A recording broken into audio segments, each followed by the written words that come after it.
Yo, and we are live, man. Yo, this is Set with Set and Comedian. I'm back with another one for y'all. Today we got a good one lined up for y'all because this man Tony done hopped on stage and offended all of America, and we're about to get into it today. But first, let's start with the joke that he said. Let's get into it. Store in LA, and I'm proud to say this is my 4th time performing at Madison Square Garden, the most famous arena in the damn world. The American dream alive and well right here. This is very different than where I'm used to performing, though. I'm used to nighttime with people drinking, not so many babies in the crowd, and people that are obviously only here for Lee Greenwood tonight. Normally, I don't make my political beliefs a known thing. It's divisive for a comedian to do that, but just know I sleep well at night knowing who I'm voting for. Hey, Steph. Yeah. When I lay down and my head hits my pillow, it is a fantastic pillow, by the way. I was staying at the Four Seasons up by Central Park one night, and I laid my head down, and it felt so good, and I thought to myself, what an amazing pillow. I have a little bit of money now. I could buy a good pillow. And I took the pillowcase off, and there it was. My pillow, my pillow, my pillow. And damn it, I bought 4 of them. Not gonna lie, that joke is pretty funny. And if you use the promo code KillTony, you can also buy 4 My Pillows. There's serious stuff happening, people. I live in the great state of Texas now. Shout out Texas. 18 years in Ohio, 20 years in California, and I got to see California turn to absolute horrendous thing. And traveling the world, I got to see San Francisco turn into one of the most demented cities, one of the greatest downfalls I've ever seen. And that is where the other candidate worked for 2 decades. And it's absolutely wild to see. And in Texas, stuff is really crazy. We're right there by a wide open border. Where are my proud Latinos at tonight? It is crazy that, California's ran absolutely terribly. San Francisco's in the shitter, but for some reason we still think Kamala Harris can run a country. You guys see what I mean? It's wide open. There's so many of them. It's absolutely incredible. Believe it or not, people, I welcome migrants to the United States of America with open arms. And by open arms, I mean like this. Hey, yo, with open arms, I mean like this. No, go back. Like, it's, just, hey, rewind, guys. Rewind back to your home country. It's wild. And these Latinos, they love making babies, too. Just know that. They do. There's no pulling out. No pulling out. They don't do that. They come inside, just like they did to our country. I'm weak. Latinos don't know how to pull out. I'm weak. He said they come inside just like they do in our country. Inside, just like they did to our country. Republicans are the party with a good sense of humor. Free speech is under attack, people. I host a show, and each week I get updates what words we're allowed to use and not use anymore. It's happening right now the past few years. Somebody should have told me you couldn't use Puerto Rico no more. It's like, hey, before you say it, G, you can't say nothing about Puerto Rico. You know how these lefts will spin it. It's a real thing. And, you used to be able to tell people to Google stuff. My mom's a boomer in the state of Ohio, and there's no convincing her of anything. She's eating the cats. She's eating the dogs. They're eating the pets up there. It is absolutely wild times. It really is. It really is. It really is eating the cats, the dogs, the ducks out here. They're doing crazy stuff out here in Ohio. And make sure y'all like the video, man. Go ahead and double tap that screen for me, guys. Let's get it going. And, there's a lot going on. Like, I don't know if you guys know this, but there's literally a floating island of garbage in the middle of the ocean right now. Yeah. I think it's called Puerto Rico. Ooh. Okay, all right, okay, we're getting there. Now, again, normally I don't follow the national anthem, everybody. This isn't exactly a perfect comedy setup. There's some people here. All right, very good. I like it. I have other policies that I think it should be. And it's so funny. That's the joke that everybody got mad about, but he combed over it so smooth.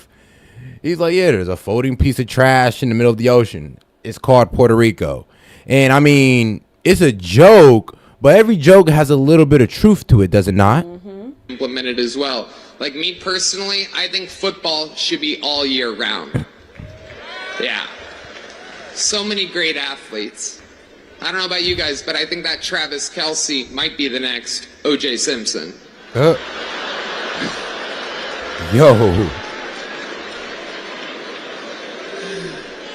Feels good in here. The other side's got a lot of crazy endorsements. Swift, Eminem, Leo DiCaprio, Beyonce. Every day the Democratic Party looks more and more like a P. Diddy party. Oh, okay. Okay, that's what you guys want. All right, heck yeah, it's cool. Black guy with a thing on his head. What the hell is that, a lampshade? Look at this guy. Oh my goodness. Wow. I'm just kidding. That's one of my buddies. He had a Halloween party last night. We had fun. We carved watermelons together. It was awesome. You guys are... And I didn't hear no jokes about, what did he say about blacks? He said black people carve watermelons. And I'm like, man, who cares? Who cares? It was funny. It was. It's like, And bro. I actually missed that joke yesterday. So it's kind of crazy how, you know, the jokes actually did get a laugh or did get a lot of attention they didn't want to bring up. It's just a Puerto Rican joke. It's like, well, did he not say anything about blacks? He said something about Jews too, but Puerto Rico is the only thing we remember. Okay, guys. A groany little morning crowd, huh? It's tough to follow this audition for the next Commissioner Gordon's over here. It is, though. It's crazy times we're living in. I mean, all these pointless wars. It is unbelievable what's happening right now. It is incredible. Ukraine versus Russia, Israel, it's like bad soccer games. Who even cares? What are we doing? Why is our money involved in these wars?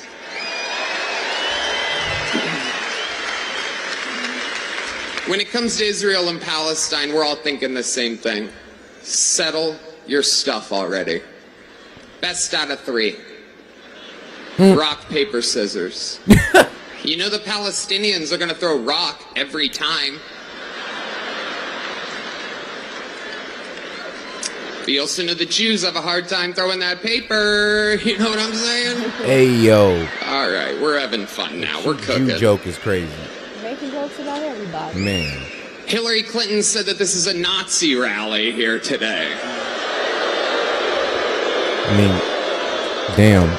Just because you talk about everybody, just because you make some jokes, we are now neo-Nazis, we are now racists, and we all look down on everybody this man done joked about for some reason. I mean, he even joked about the Jews, so it's kind of crazy how everybody said, oh, it's racist. Can you believe that? For the most anti-war president of my entire lifetime, and she calls him Hitler. Let me remind you, Hillary, it was your husband who shot innocent people, or as he called them, interns. Yeah, Hillary, I bet you did not see that one coming. By the way, if I commit suicide in 3 weeks, I didn't. Hey. Clinton jokes. I mean, it's... So what you say, you talk about them Clintons, you end up in a ditch. You dig too deep into the Clintons, you end up in a ditch.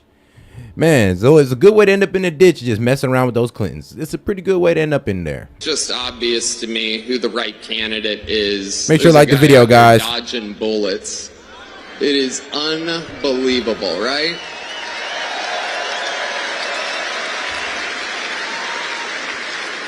He took it right in the ear. Unbelievable. I thought about this. I don't know if you have. Coolest place to get shot. Like if you're gonna get shot anywhere on your body, that's where you want it. Right there. Technically, he got shot in the head, depending on if you're a Democrat or a Republican. Right? If you're a Democrat, his ear was grazed. If you're a Republican, he survived a headshot. Oh, God. It's the best place to get shot. His ear was grazed. No, he leaned down, he took glass, and he scraped his ear. It's like, bro, what? What? Like, you didn't see the blood. You're like, there was no blood for real. I'm like, come on now. It was staged. The blood didn't look real. I'm like, bro, get over yourselves. It's the only part of the human body will drive a piercing through like a little girl's ear for no reason. Right? There's just it heals fast. Nobody cares. It's the best place to get shot. He went down, saw blood on his hands. I'd imagine he thought right then, I think I just won this shit.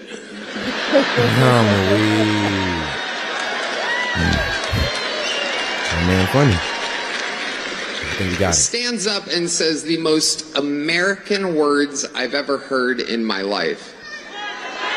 No. Before that, there was one more. Let me get my shoes.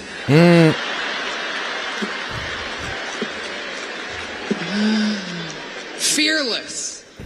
Perhaps still. Bro got shot at, and he's like, nah, I can't leave the shoes, though. He's like, sir, you got shot, bro. You know how much some shoes cost, G?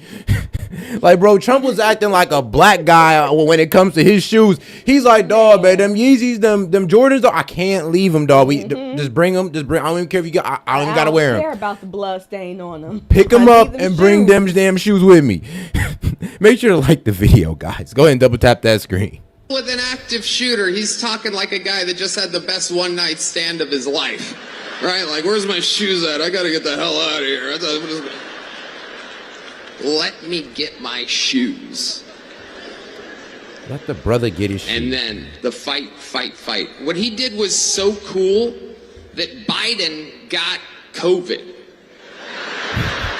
Oh yeah, go back, look at the timeline of everything again.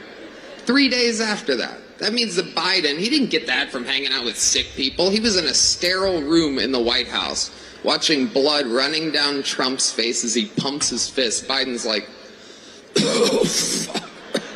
Oh, God, no. It's true. Trump survived an assassination attempt and Biden got COVID. We vote next week. God voted 3 months ago.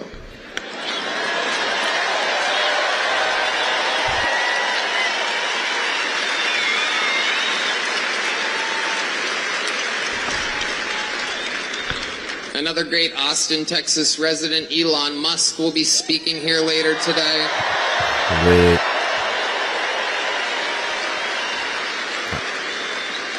Unbelievable. Genius. You guys saw him shoot that rocket into outer space, the largest aircraft ever, fires it off into space, and then parallel parks it back to planet Earth. Meanwhile, Kamala supporters can't parallel park their Toyota Priuses properly. Sorry, I listen to Elon Musk. I follow his lead. The world's smartest, richest man has my attention. I mean, yeah. Except for when it comes to stock trading, then I listen to Nancy Pelosi. Hey, I mean, yeah, you listen to Pelosi, you listen to Big Money Pelosi, you're going to win every trip. But don't ask why Pelosi wins all the time. You might end up in a ditch somewhere. But let's just say, man, Big Money Pelosi knows how to do trade. Inside trading, but it's still trade. But censorship is amongst us, people. It's a very, very, very big deal. And I'm just here to say that you guys are for the right candidate. Tell your friends. Let's close it out. And let's make speech free again. Make America healthy again. And, you know, I like when he said make speech free again, because look what exactly happened after this speech. Everybody went on, oh, he's offensive. Oh, look what he said, this and that. And it's kind of like, bro, we can't even tell jokes anymore. We can't even have a funny moment without y'all taking it somewhere where it wasn't even meant to go. He talked about Puerto Rico one time. You're acting like he ragged on the entire country for the entire set. Man. One time. And y'all this soft about it? Oh, he talked about Puerto Rico. It's such a struggling country. Yeah, we know. That's why he made the joke. Yes, we know. Let's beat the team from California. The team from New York should beat the team from California, not only in this election, but in the World Series of baseball. America. Yep. Man, now, I just want to show y'all where this all stemmed from. And let's just hear America's reaction, because America's reaction is pretty damn soft. I'm almost disappointed. It's like, bro, what? Us of all people? Us of all people. We have the greatest comedians in history, yet we're over here acting soft about words. One joke that didn't even get a big laugh for real. So that's the funniest part. It didn't even get the biggest laugh. People in the crowd didn't even think it was all that funny, even though I did personally. So the fact that y'all went with that joke and trying to say, oh, they're racist, they hate Puerto Ricans, I'm like, y'all took the most, I'm gonna be real, y'all took the littlest joke and made it big. Y'all took the joke that wasn't even all that funny and made it the biggest thing in the media right now. The black joke was the most offensive, in my opinion. Yeah. But I laughed. Oh God, the watermelon? I mean, Man. You tell me, bro, if I'm not getting offended over this guy saying I was over here shaving watermelons, why the hell are you getting offended over Puerto Rico? On God. Like, yo, chill out. But let's hear what these people got to say, man, because AOC came out and cried about it. You know, CNN is going to come and cry and be like, oh, Trump, the racism. It's like, I get it. Was among the warm-up acts to speak, and here's what he said. I welcome migrants to the United States of America with open arms. And by open arms, I mean like this. These Latinos, they love making babies too. Just know that. They do. They do. I don't know if you guys know this, but there's literally a floating island of garbage in the middle of the ocean right now. Yeah. I think it's called Puerto Rico. Joining us right now, Democratic Congresswoman from New York, Alexandria Bro, Ocasio-Cortez. she wants to laugh. She wants to laugh, but she got to pretend like she's outraged. Mm-hmm. Thanks for being here.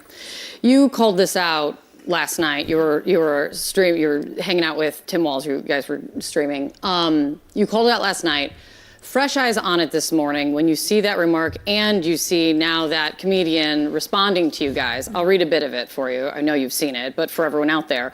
These people have no sense of humor. Wild that a vice presidential candidate would take time out of his busy schedule to analyze a joke taken out of context to make it seem racist. I love Puerto Rico and vacation there. I made fun of everyone. Watch the whole set. I'm a comedian, Tim.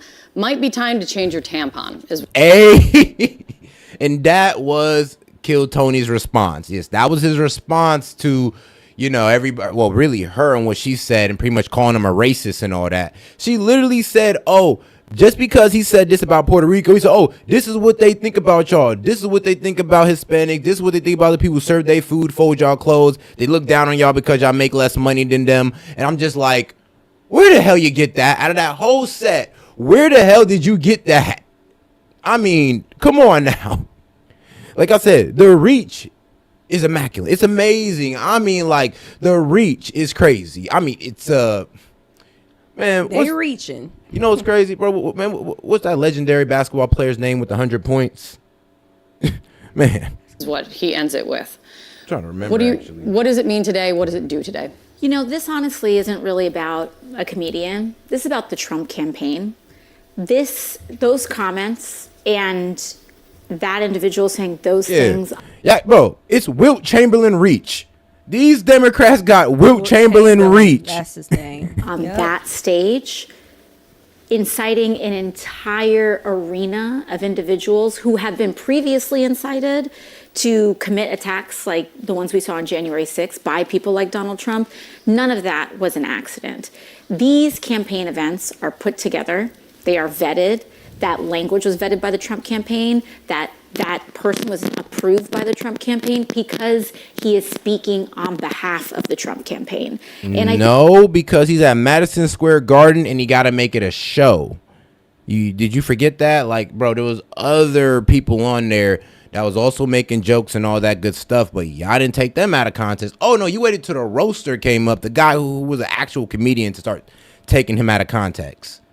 Like, I just don't get it. I don't get it. It's the reach. It's like, and we can't even have fun no more. We were literally, bro, they're literally having fun at a rally, and then y'all turned it into, oh, it's racist. Oh, there's bigotry. It's like, no. It's called jokes. I mean, maybe you guys on the Democratic side don't understand, maybe because y'all live a lackluster life. But over here on this side, hey, we love to laugh. We love to smile. What can I say? I think it's really important that people understand that when we see everything that's happening, what is being transmitted and said about Latinos in the United States is exactly what the Trump campaign means. He believes that Latinos, as we've seen, are an unimportant, unvalued, and unnecessary part of the United States of America. And when Stephen Miller comes on and talks about America for America. Where did he say that they were unvalued? Where did he say that we don't care about it? I mean, that's what I'm saying. He made a couple of jokes about what you mean. They like to have a lot of kids. They do. And it's a good thing, God damn it. That's why their community's so damn big and strong. When do we ever say that, oh, yeah, we don't care about them and all that? It's like, bro, what? That's what I'm saying. Where does this reach come from? Americans, he's not even talking about U.S. citizens as Americans, because Stephen Miller kind of flirts with this idea of taking away U.S. citizenship from people depending on his own personal opinions about what being an American means. And so the Trump campaign is very clearly transmitting who they believe is an American and who they don't, not based on citizenship, but based on ethnicity and based on their opinion of Donald Trump. When we look back at the numbers and the gains he has made with Latino voters since 2016, from 2016, depending what you're looking at with the numbers now, you see a 9-point gain. You've seen. For those of y'all who forgot, bro, Kamala Harris had George Lopez. So when y'all say, oh, well, comedians don't belong at a rally, Kamala Harris had Beyonce performing. Bro, Kamala Harris has DJing and all this crazy stuff going down. Bro, she does. Kamala Harris's rally are more of a party than an actual rally. So don't go talking about Trump, talking about, oh, comedians don't belong there. Well, DJs and rap songs and music don't belong at a rally then. It's like, what the hell? Everybody's outside having a festival? Right. Beyonce, Megan Thee Stallion, Bro, Quavo, I mean, Usher. Y'all don't want to say nothing about that, though. Okay, though. And we're talking about people who ain't never speak on politics in their life. Okay. Harris I've seen 12 points fewer than Hillary Clinton got in 2016. Seen some recent gains in some new polling just out yesterday that she's making with Latino voters. How do you explain it? How do you explain that Trump is making ground with Latinos? You know, I think ironically it's because he realized that he needed to keep his mouth shut with his bigotry for a very long period of time in order to try to make some kind of disingenuous case into to the Latino community. But the fact you don't believe him when he speaks to it. Pardon? You don't. You said disingenuous. You do not think when he speaks to Latino voters, when he speaks to helping them, when he's in Nevada speaking to workers. You don't believe him. No. I mean, you don't insinuate that Latinos are un-American or less American if you actually value them. He wants to be president of the United States. He'll say what. It's not that we don't value Latinos. It's just that we don't want none of the illegal immigrants who just happen to be Latinos most of the time. Is that wrong to say? Can we not call out what it is? Yes, it is mostly Hispanics or Latinos coming over here. But guess what? We also have a lot of legal citizens who are Latinos over here. We're not talking about them. We're not talking about the whole Hispanic heritage. We're just talking about the ones that's crossing the border in record numbers. That's all. Just them. What he needs to say, but at the end of the day, when you look at what Kamala Harris does, she actually ironically unveiled her platform and plan for Puerto Rico yesterday before that rally even started. And that plan involves actually addressing the displacement crisis that Puerto Ricans are facing right now, the displacement of doctors and teachers, the closures of schools. So hold on. You're admitting that Puerto Rico is low-key trash right now? I mean, bro, they're going through a debt crisis. They got hit with that hurricane. They're still suffering from that. Bro, what? They got the crime thing going on. The wage disparity, or I would say the wealth disparity from the rich to the poor is huge. I mean, it's almost like India. You got people going from living in mansions to out here living in the slums. It looks damn near like India out there. So yeah, it is kind of trash right now. Yeah, and that's why she's mad. She pretty much confirmed what he said has truth to it. Yeah, like they're going through this, they're going through that. The people are not trash. They're great people. We're not talking about Puerto Rico. We're talking about the country of Puerto Rico is right now in shambles. and it looks like trash. I'll say it too. I'll stand on it. And public facilities, the lack of investment in infrastructure, as a Puerto Rican American, extremely concerned about people using tax loopholes to displace people in Puerto Rico. She's actually trying to see and solve and create opportunities for Puerto Rican Americans. And you see the contrast of Donald Trump maybe trying to distract from the fact that he has no economic plan for Latinos in general, but also not only that, blaming. That doesn't make sense. He has no plan for Latinos in general. Well, neither does Kamala. Actually, no tax on tips, no tax on overtime. Considering that these Hispanics be running the workforce, I think that would benefit them a lot.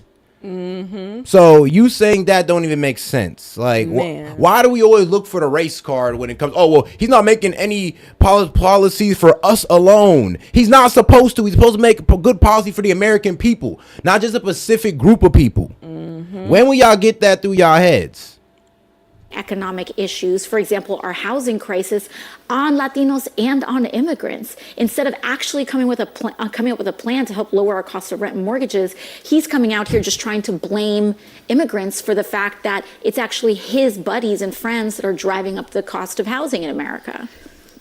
Speaking of the broader campaign, I've seen Trump-aligned PACs. I've seen it on air and I've seen it digitally. Trump-aligned PACs have used you in ads to hit Kamala Harris, saying to label her San Francisco liberal is the term that they often use again and again. Do you think your support for her hurts her with moderate voters, which we have very clearly seen in the recent weeks that she's making a direct appeal to?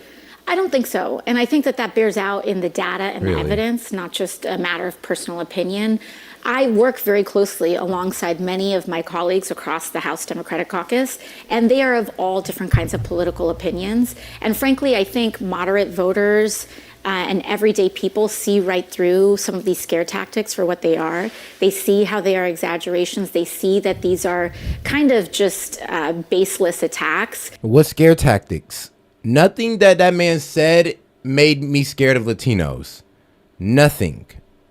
I mean, nothing that Trump said has made me scared about Latinos. Honestly, there isn't really much you can say to me that make me scared of Latinos. So I'm trying to wonder, what are you talking about? You're acting like he just sown a hatred of Latinos that just never existed. I'm be like, well, one, not only has it never existed, but in this day and age, and we're talking about in the last 2 years or so, no, it hasn't existed. It hasn't even been brought up. Like, so I'm just wondering, where is this coming from? Like, oh, we hate Puerto Rico now. Like, what are you talking about?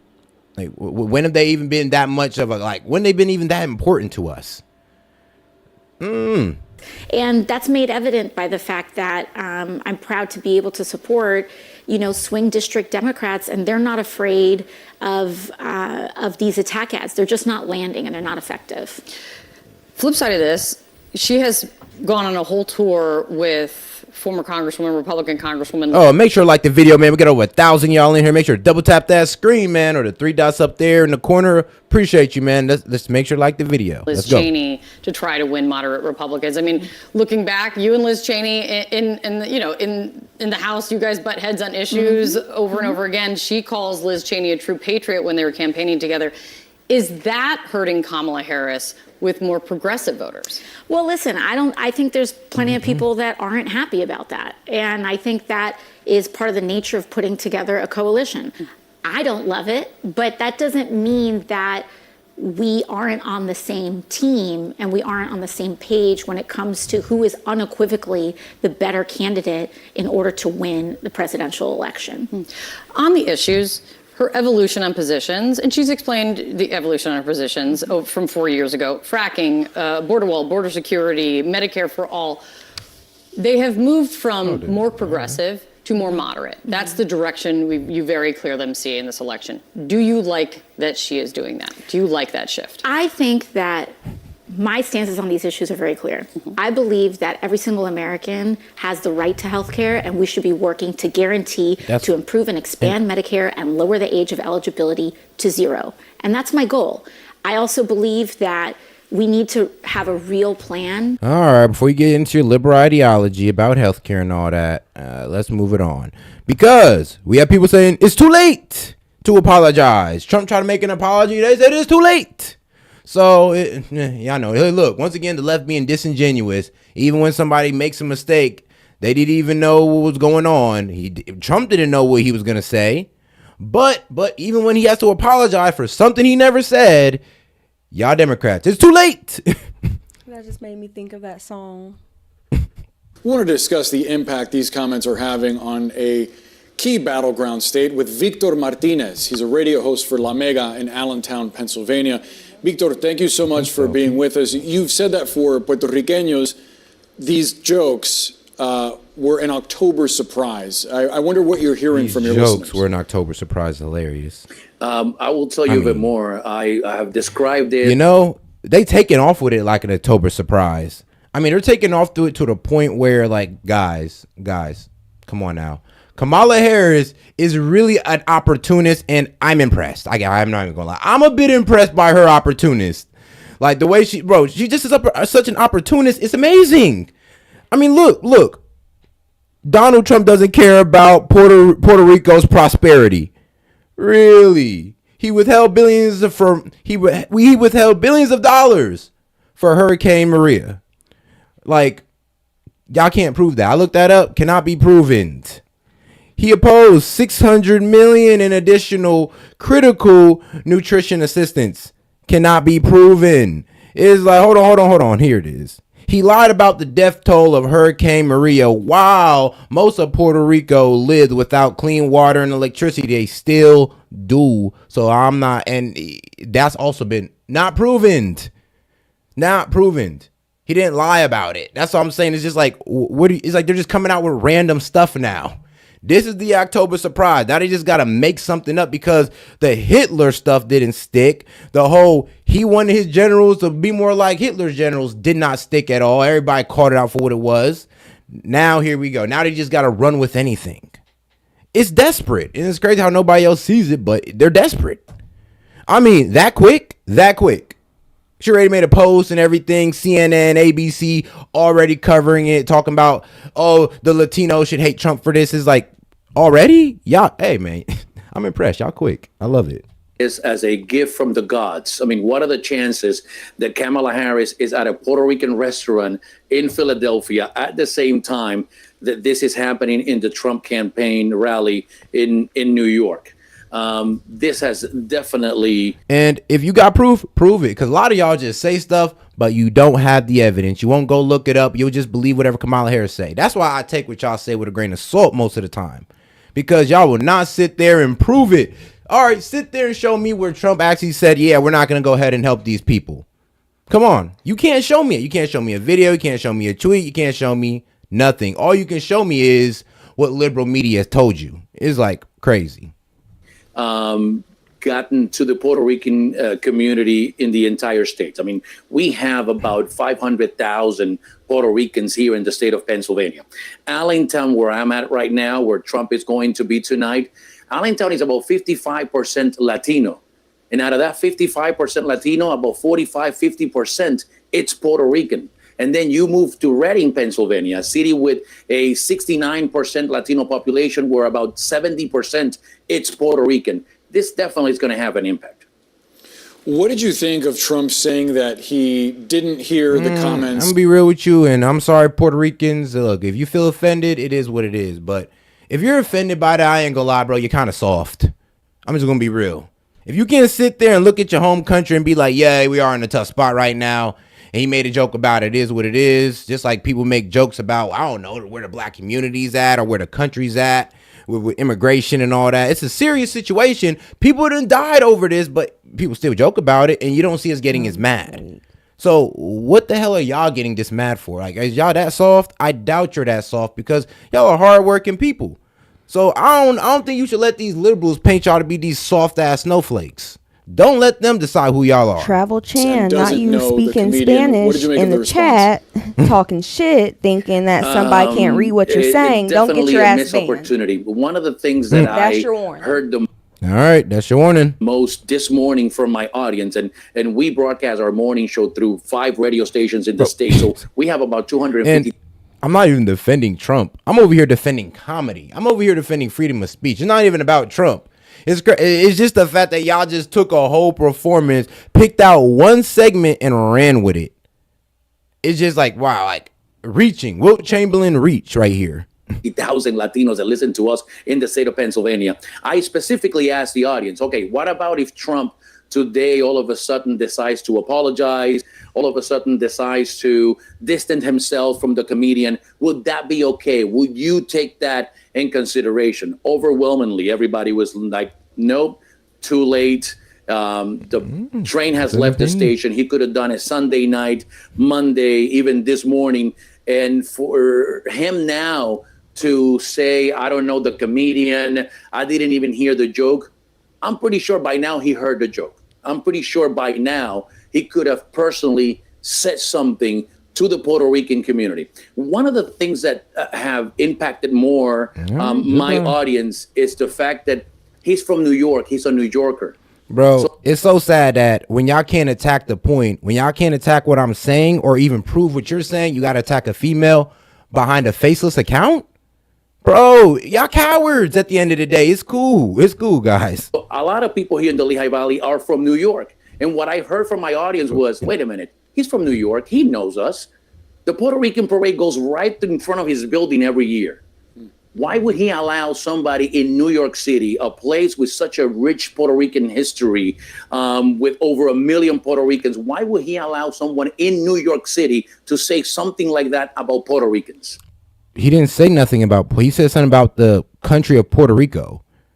Is that saying something about Puerto Ricans? Like, I'm just be real with you. I can talk about, goddamn, when we bombed Iran, it was a trash heap. Am I talking about Iranians? No, I'm not talking about the people of Iran. I'm talking about the country of Iran. We're not talking about the people of Puerto Rico. We're talking about Puerto Rico, the land itself, the country itself. So the fact that y'all can't separate the two is a bit low IQ. I'm wondering, Victor, his campaign is going to feature Zoraida Buxo, the shadow senator from Puerto Rico. We've heard reports that other prominent Puerto Ricans are going to be joining him. What do you think about that? What do you know about who else might be going there? I haven't heard of anyone else being there, but I'll tell you this. None of those people matter. It's all about number one. Until Donald Trump doesn't himself acknowledge the fact that this was wrong, that this is unacceptable, that we will not tolerate this, I don't think none of that matter. He can bring anybody he wants from Puerto Rico. Soft. Oh, it doesn't matter. I'm like, you don't hear nobody else? I just played the whole performance. He joked about other people. You don't hear nobody else speaking up? I ain't gonna lie, Puerto Ricans, he making y'all look soft right now. They making y'all look soft right now. Blacks ain't say nothing. Jews ain't say nothing. But the Puerto Ricans is also offended? Bro. And then y'all joke didn't even get the biggest amount of laughs. So what are y'all truly offended about? I just want to know, bro. Like I said, don't make them paint y'all like this. Don't go out like this, Puerto Ricans. Don't go out like this. And I've heard it from my audience. It's too late now. He needed to say something right away that night or the day before or the day after, and he hasn't done it. By now, he can bring anybody he wants from Puerto Rico, and it's not going to make a difference. I wanted to get your response, Victor, to something that I've heard from several Latinos in politics since this story broke, one of them with ties with family in Puerto Rico, suggesting that this incident... And make sure to like the video, guys. Go ahead and double tap that screen for me, the 3 dots up there in the corner, man. Let's get more people in on the conversation. Cooper, you're soft. Likely won't have an impact on the presidential race because Latinos broadly aren't easily offended or repulsed by this kind of commentary, this kind of joking. I'm wondering what you make of that, because there's polling out there from reputable outlets that indicate that most Latinos, even those that are born outside the United States, do not believe that Trump's rhetoric when it comes to immigration applies to them. It doesn't, because bro. All right, if you came over here from over the border, it applies to you. If you're not an actually documented or a legal citizen, yes, it applies to you. Bro, honestly, most people come here and they're afraid of what's going down in America. They're afraid of Kamala Harris because they see the socialism. They see the communist in her. A lot of y'all ain't never been to none of these communist countries to understand where we're going here or where Kamala Harris policies are taking us. That's why she's losing the Hispanic vote. No matter what y'all say, bro, she lost the black male vote. She lost a good amount of the black male vote, and she lost a good amount of the Hispanic vote. Look, trust me. It's still a close race, but when you look at the polls, Trump is up. What do you think? Listen, I don't know who that person is, but I tell you right now, I'm talking to my audience for the last 2 days, and Puerto Ricans are a very proud people. And once you offend our island, our beautiful island in the Caribbean, you are messing with us as a whole. Then you're being soft. Because you tell me we can talk about other countries and how shit it is. We can talk about other countries and how crazy they are. But we're not talking about the people. I mean, what you mean, bro? Everybody was coming down on India talking about, oh, India's a bad place to go to. You go there, people got raped and all this good stuff. I didn't hear Indians coming out complaining, talk about, oh, we need to stand up for India. They're hurting us. What the hell y'all doing? Like, come on, bro. Come on. Yeah. Like I said, don't make them paint you like this. I am telling you, I'll give you one example. I specifically talked to a Puerto Rican Republican who already voted for Trump. He called the radio show and said, I already voted for Trump on mailing ballots. I regret it. I am so sorry that I already voted for him. But you know what I'm doing to make up for it? I'm calling my families and friends to tell them not to vote for Trump. This is an audience member from right here from Allentown who's telling me that he already voted for Trump. He's regretting it after what happened Sunday. And he's trying to make up by trying to influence other people not to vote for him. They hurt our pride. And I'm telling you, if you know anything about Puerto Ricans, is that you don't mess with our island or our flag. Okay, well, why don't y'all know it? I mean, then why don't y'all go back to y'all country and fix y'all island and y'all flag instead of coming here? Oh, I mean, come on now. I'm not trying to be a dickhead here, but what are you talking about, G? If it's so important to you, why are you depending on us Americans and our taxpayer money to fix that shit? Like I said, we talked about the country of Puerto Rico and where it's at. We talked about the land, not the people. We're okay with the people. Everybody's okay with the people. We just made a joke. That's what I'm saying. Like, if y'all want to take it there, we could take it there. We could take it there all day, honestly. I mean, like, come on now. Like, really, Puerto Rico? Do we really need to do this? I mean, we could go through it. We can go through it real quick. We can go to, let's see here. Let's go out to their PR team. When he tweets about the massive debt that Puerto Rico owes Wall Street and the infrastructure, the crumbling infrastructure So let's go ahead and read out some of Donnie's tweets. Texas and Florida are doing great, but Puerto Rico, which has already suffered from broken infrastructure and massive debt, is in deep trouble. When was this? 2017. Oh, man. Its old electric grid, which was in terrible shape, was devastated. Much of the land was destroyed with billions of dollars.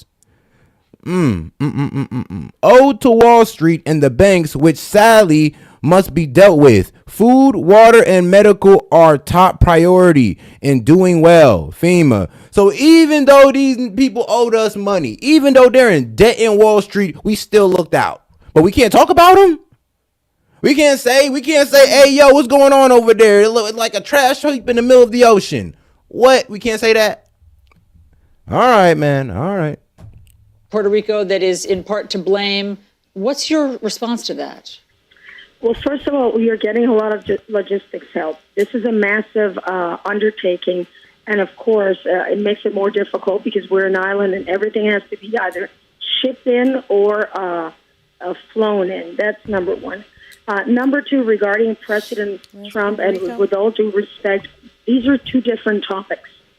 One topic is the massive debt, which we know we have, and it's been dealt with. But you don't put debt above people. You put people above debt.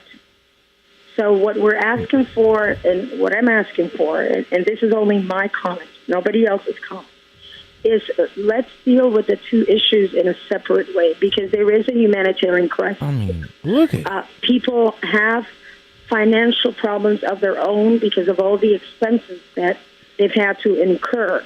The 60% of the people in Puerto Rico are below the poverty line. 60% below the poverty line.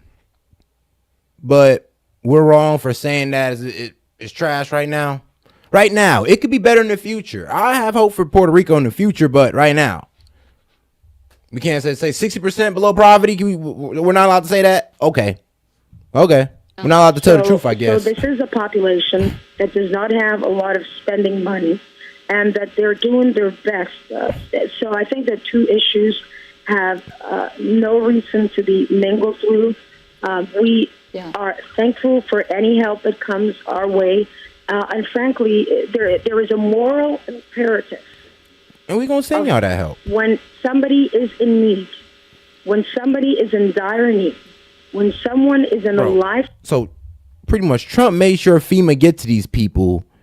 They owed money to America down bad in Wall Street. We still gave money to these people. And y'all, what? And Trump's racist? Oh, Trump kept money away from Puerto Ricans when he clearly showed that, I actually was the one to release FEMA money to Puerto Ricans. But now y'all want to turn against my man, though, because of somebody else's joke? Bro, y'all looking kind of soft right now. Like, what's going on? Y'all ain't like that, bro. Come on. I refuse to believe that Puerto Ricans is like that. I refuse to believe it. I know Puerto Ricans. Y'all ain't like that. Nah. For death situation, there is a human moral imperative to deal with that situation first. And make sure to like the video, guys. Go ahead and double tap that screen or the 3 dots up there in the corner, man. This is going to be a good one. And then deal with any other situation that comes away. Ain't that crazy? Oh, we can go even deeper into their situation. Worse income inequality in America. Worse? There are many communities where the haves and the have-nots are living right next to each other, from San Francisco to New York and all across rural America. But the starkest inequality is actually here in Puerto Rico. And starkest inequalities here in Puerto Rico. I mean, what, do we need to do a whole Puerto Rico expose? I mean, I didn't think we need to be reminded. I thought we could just go with what we know. Why is Puerto Rico in so much debt? Well, it's suffered economically since 2006, when the United States government eliminated corporate incentives for American companies who dominate the local economy. A tax loophole, however, allowed Puerto Rico to continue to borrow money, and its debt ballooned to $72 billion. As a U.S. territory, Puerto Rico lacks the voting power in Congress, so it can't decide on laws that concern it, like the Merchant Marine Act. Yeah, U.S. territory, not really a state. It stipulates taxes, customs, and import fees on all foreign imports to the island. This law makes the cost of living infinitely higher than the rest of the United States and forces thousands of Puerto Ricans to leave the island for the mainland. So is Puerto Rico's political status pulling it further into debt? Isn't that insightful, man? The governor says Puerto Rico wouldn't be able to pay its debt. Our economy does not generate enough revenue to repay our obligations. But we fulfilled our obligation to them. I know that. I know we did. Hey, man, shout out America, helping everybody out. And then if we talk about them, everybody want to call us racist. I mean, ain't that about a bitch? By the way, one of the moments that everybody's talking about from last night, you guys, the comedy and what this means is, here's Tony Hinchcliffe, which we've had him on the podcast. By the way, this guy is ridiculously talented. Yeah. He may be the best guy right now when he gets on stage and works the crowd and roasts everybody one by one. He's an insult cop. Bro, what happened to Puerto Rico has nothing to do with what Trump got going on. They got their own system going on there. Remember, if you paid attention to that video, they said they had certain special rules that allowed Puerto Rico to keep borrowing. A tax loophole that only Puerto Rico was able to take advantage of. Y'all not listening. Y'all just trying to insult, and it's funny because it lets me know that you're not listening to the information. The facts literally got played in front of you while you were over here trying to type an insult and be funny. Comic, and he's a roast master. Oh my God, the way he does it. That's who he is. What he did at the when he roasted Tom Brady, I thought it was amazing. But here's him at the event talking about an island, and I'll let him say it. Go ahead. I'll let him say it. A lot going on. Like, I don't know if you guys know this, but there's literally a floating island of garbage in the middle of the ocean right now. Yeah. I think it's called Puerto Rico. Okay. All right. Okay. We're getting there. Again, normally I don't follow the national anthem, everybody. Okay, Vinny, comedian. What are your thoughts on this? Okay, well, first of all, I love, and I call it what it is. It's fake outrage from the left. I mean, by the way, we didn't know the timing of it. I didn't watch the whole rally, but going up after the national anthem. Do you guys remember? I'm pretty sure you do, Dennis. Don Rickles does the Ronald Reagan roast, right? No, not necessarily the roast. He spoke in front of everybody. You know what he opened with? Webster, for all the young people that don't know, is a little person actor, a black little person actor from back in the 80s. Can you show the opening of this, Pat? What he says to him at the beginning? Sure. Show this, Rob. Listen to the opening line. I know this is a Republican celebration, but I have the honor of introducing a man who is so democratic, he picks on everybody equally, even a little kid like me. Mr. Don Rickles. What year is this? Oh, man. Vinny, you're not getting, what's he about to say right now? No. Can we play this? Yeah, you can play this. Listen what he's in front of the president. Watch this. 1985, January 1985. Be funny. And look at the first line that look at that racial humor. Look what he says to this little kid. I think he was like 22 years old. First black kid I ever saw that'll definitely never play basketball.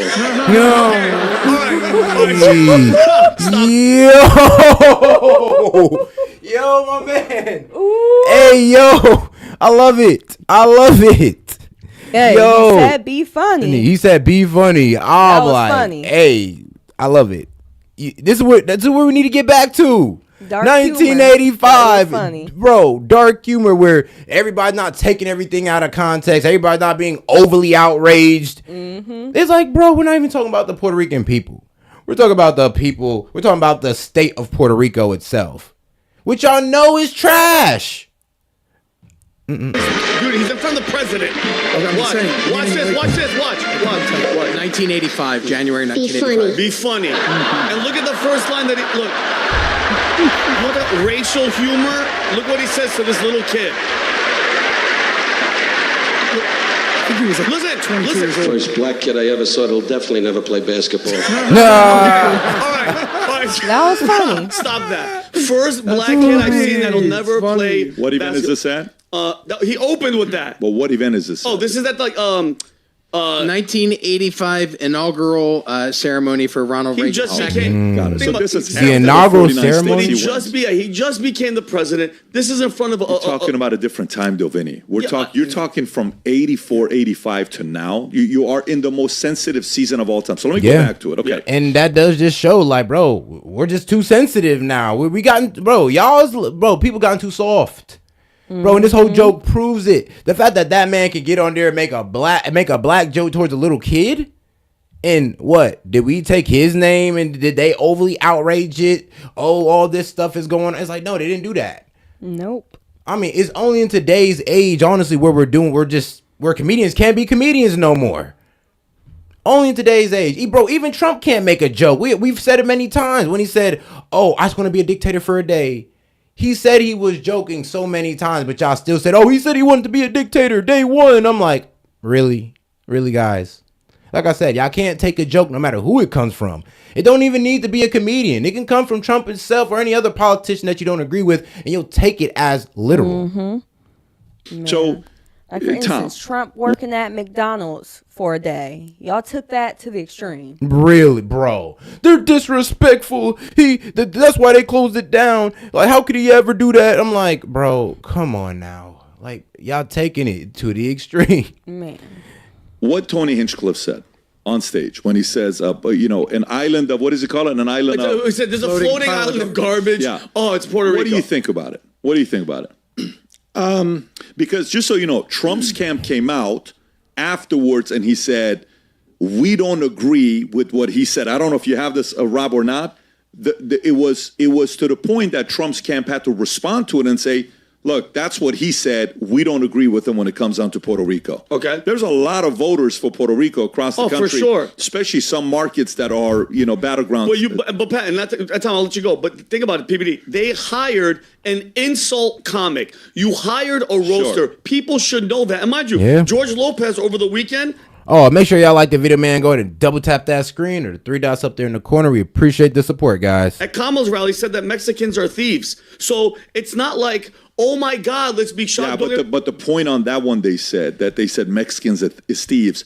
He's Mexican. So it's kind of like he's making fun of himself. I got you. But that, again, go ahead, play this clip so people can see it. This is about the wall. He's going to build a wall. And George Lopez said, you better build it in one day, because if you leave that material out there overnight. So funny, but it's self-deprecation versus you're making fun of somebody else. Tom.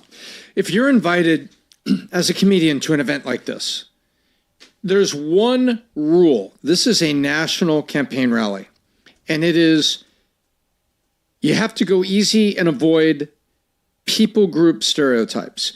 You're there to kind of pick on Democrats. See, they don't have a race. Right? You can pick on Democrats. No, You can pick on. You can do the same thing that when Trump read the jokes. Said, well, but you got to keep the nannies away from Doug. Ooh, that's a nasty one. Yeah. Even he thought that maybe on the edge of that maybe that was there. But if you're a comedian invited to do something like this is not Saturday Night Live. This is a partisan crowd, and you are at a political rally. And being invited as a comedian, first of all, did someone check? I agree with that. And second of all, you got to stay off people groups. That's just you're asking. Yeah, to I touch agree with the third you. rail. I must say, maybe I'm missing something. I don't even know why it's funny. So he doesn't even have the excuse of, well, look, folks, I'm a comedian. It wasn't funny.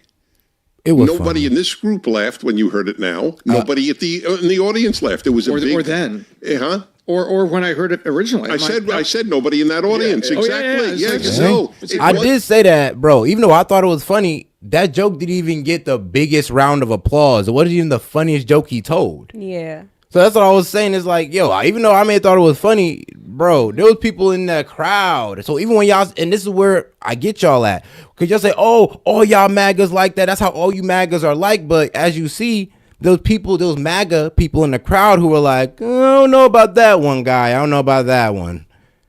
It wasn't funny. It was a gratuitous insult. Insults are fine. It was gratuitous and meaningless. I don't know the man from Adam. Everybody is allowed a mistake, but we at least have to call it out. I think the Trump camp is probably Vinny thought it was funny. having a second thoughts of why they invited Tony Hinchcliffe to do a little comedy roast. But here's what I know about comedy. I want to know what he said 20 to 30 seconds prior to that. Because if I know anything about the media, I'd have argued back with that guy. I'd be like, but it was funny. Like, why was it funny? I'm like, because it's true. It is true. Are we wrong? Is it not kind of trash over there right now? Is it wrong to bring light to that? Like, that's all I'd have said. I'm like, look, if you don't think it's funny, that's your personal opinion. And there were some people in the crowd who didn't think it was funny as well, and that's personal opinion. I get it. But there's no need to go ahead and just take that joke to the extreme and then try to frame it as if Trump believes in it and as if all MAGA believes in that. It's like, y'all tripping. And, well, to say that Puerto Rico is trash, I mean, well, what? I guess it's the truth we don't want to hear, I guess. it probably cut half the joke out, left that part in, whip it up, oh my God, and then they're going to play a clip like the hurricane in Puerto Rico 8 years ago when Trump's doing LeBron jump shots with paper towels. And Tony Hinchcliffe said this. This is not Trump. This is not the Trump campaign. This has nothing to do with anything. All the media has is racist, Nazi, crazy, whatever. So they're trying to see what sticks, but nothing's sticking. And Tony Hinchcliffe, great comedian. This one failed. But I'd like to see what he said before this. Is this the whole thing? You have that? It is. Yep. I'm looking for 30 seconds before. Okay. Go ahead, let's see what he says. Play the clip. Speech is under attack, people. I host a speech is show, under and attack. each Here we week go. I get updates what words we're allowed to use and not use anymore. It's happening right now the past few years. It's a real thing. And, you used to be able to tell people to Google stuff. My mom's a boomer in the state of Ohio, and there's no convincing her of anything. She's eating the cats. She's eating the dogs. They're eating the pets up there. All right, that's a Haitian joke. He's going there, absolutely wild times. It really, really is. And, there's a lot going on. Like, I don't know if you guys know this, but there's... Yeah, I ain't say nothing about that either. I mean, there's a lot of things that man said, but yeah, Nick picked the Puerto Rican one because Trump is up with the Hispanics and the Democrats are scared. So they have to pick out that one thing in that speech that they can try to ding Donald Trump on, which was the Hispanic vote. Now you see the strategy now. Literally a floating island of garbage in the middle of the ocean right now. Joke. So he's already doing kind of racist, funny jokes. It's listen, the whole thing with comedy. Let it keep going. Let it keep going. Look, you guys want to know what he says next? It's the same thing. Okay, all right. Hang on. We're getting there. Now, again, normally I don't follow the national anthem, everybody. This isn't exactly a perfect comedy setup. There's some people here. All right, very good. I like it. I have other policies that I think it should be implemented as well. Like me personally, I think football should be all year round. Yeah, it's okay. So my thoughts on this, on what he's doing. First of all, let's go through, if I'm his manager, okay? Hinchcliffe's? Yes. Privately, I'm like, hey, bro, you killed it. Everyone's talking about you. He probably got 3 billion views today. Bro. He was the number one trending thing on Twitter. Yeah. All the clips combined with ABC, CBS, NBC, ABC, total views, not 3 billion, but he probably got 2 or 3 billion views today. So as a manager, I'm like, hey, you just increase your daily rate from this to this. Okay, good. And those shows okay. Now, if I'm Trump's camp, I'm sitting there, I'm like, maybe we got to kind of be careful what happened here. Let's take our position. And by the way, what he responded with, here's what he said. He says, I love Puerto Rico. I always vacation there. I made fun of everyone, the whole set. I'm a comedian, Tim. Might be a time to change your tampon, is what he said about Tim, right? That was kind of like a comment that he made. Yes, because Tim had Tim Walz had quite the reaction to it, and he called him a name. It is what it is, but telling Tim Walz to change his tampon is pretty damn funny as well. I mean, hey man, he keeps it going. He just keeps it going. But that's how he is. He's gonna offend people. So he said this, responding to them. These people have no sense of humor. While that a vice president candidate would take time out of his busy schedule to analyze a joke taken out of context to make it seem racist. Exactly. I love Puerto Rico on vacation. I made fun of everyone. The whole set. I'm a comedian, Tim. You made change the time. You change your tampon. Look how many views this got. Go to the bottom. All right, what was it? Governor Walz and AOC react. When you have some a-hole calling Puerto Rico floating garbage, know that that's what they think about you. It's what they think about anyone who makes less money than them. And it's like, no, we make a joke about you. It's just a joke. Ha ha ha, or not. It's just a joke. So no, it did not go to what they think about you. I mean, if that's what you want to think, then all right, you could be sensitive, but I don't know. I would not like to live my life being that sensitive to words. See how many views this tweet got? Like, bro, how do y'all enjoy anything? How do y'all enjoy jokes in a movie or comedy? I mean, if y'all get so sensitive over this, man, y'all must not enjoy nothing in life. How many? 40. One tweet, 40 million views. Okay? So, however, this is going to be gone tomorrow and moving on. The question really becomes, the undecided Puerto Rican voters, are they going to say, that's it? I am done with Trump, and I'm going to go the other direction. No. I think everybody's moving on. 24 hours from now, they fully forgot about this because the news cycle is going to go so fast. But you may want to consider when you come with comedians next time, maybe know that there's a risk with it. Well, by the way, Tony did his job. Period. If Tony did his job. Tony, you took the risk. Why are you bringing me as a comedian? Are you kidding me? I'm a comedian. Yeah. I'm going to come and talk shit. Question is, should the camp... There's the responsibility of this go on the camp that risk bringing Tony up. I think so because you know what you're asking for. You can't hire strippers and then get mad that they took their clothes off. If we're going to be honest with each other, you can't be like, what are you... Bro, oh, man. Shout out Stephen Mercied. This man's like, hey, this is like Dave Chappelle with the LGBTQ facts.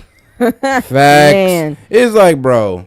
It's kind of crazy. Or the space Jews joke. They called him anti-Semitic for the space Jew joke. Where are we at now, guys? Where are we at?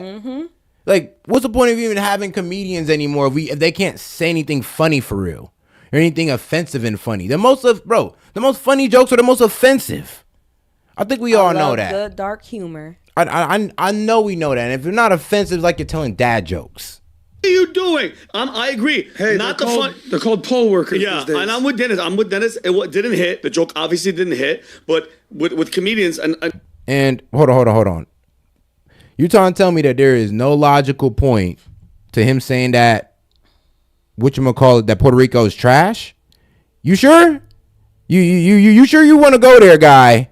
Well, let's take a trip to Puerto Rico and let's talk about the disparity in Puerto Rico. The fact that most of Puerto Ricans are below the poverty line, 60% of them below the poverty line. I mean, what are you guys talking about? It is trash right now over there. Puerto Rico in crisis. Hurricane Maria could not have come at a worse time for Puerto Rico's economy. Again, it is no secret that before the hurricane, Puerto Rico faced very, very serious economic problems. Puerto Rico is saddled with a debt of some $73 billion. Puerto Rico's future depends on many factors, chief among them, an exodus of people who can no longer sustain themselves. A shortage of drinking water, food, and shelter has driven thousands of Puerto Ricans from their homes. Droves of families are... Even Puerto Ricans know Puerto Rico is trash. That's why they're here. I mean, we can't talk for real? Leaving the island for the U.S. mainland. And God bless them, man. I don't care if they come here, but let's just not pretend this ain't the reality. Facts. That when he said it's trash, that's the reality of it. We may not like it. We may not want to talk about it. It may be something we're like, it might be a little bit too harsh there, guy, but he's not lying. Yo, Big Wave Dave. Experts estimate that nearly 500,000 Puerto Ricans could leave the island as a result of the storm, about 14% of the population. Over 100,000 have already fled. And many of them are coming here to New York. So all this stuff about Puerto Rico, all this stuff, and y'all telling me that, whoa, Puerto Rico is nothing to talk about? Oh, it's disrespectful? Oh, it's not true? I mean, hey, who cares about being disrespectful? Why is Puerto Rico in so much debt? Well, it's suffered economically since 2006 when the United States government eliminated corporate incentives for American companies who dominate the local economy. A tax loophole, however, allowed Puerto Rico to continue to borrow money, and its debt ballooned to $72 billion. As a U.S. territory, Puerto Rico... And my fellow Puerto Ricans, don't take this as a shot towards Puerto Ricans. I'm just defending the right to tell a damn joke and it be truthful. I'm defending the right to tell a truthful joke. It ain't about y'all right now, okay? Puerto Ricans, y'all go. Like I said, the joke wasn't about Puerto Ricans. The joke was about the state of Puerto Rico. That country, that nation, whatever you want to call it. We were talking about that.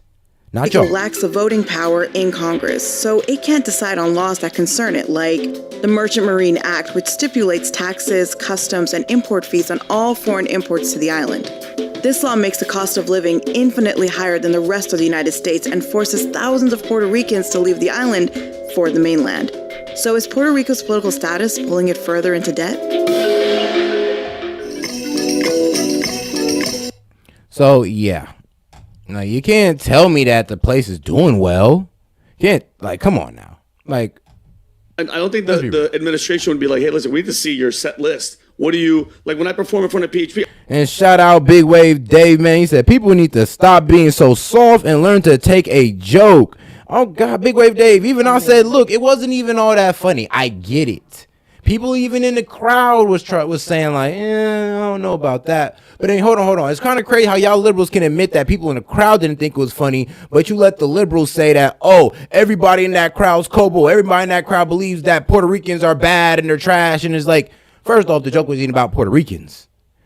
And second off, a lot of them people in the crowd didn't even fully align with the joke. Did he even think it was all that funny or okay to say? I'll admit it. He made a joke about so many races. Bro. Yet everybody picks up on the Puerto Rican joke.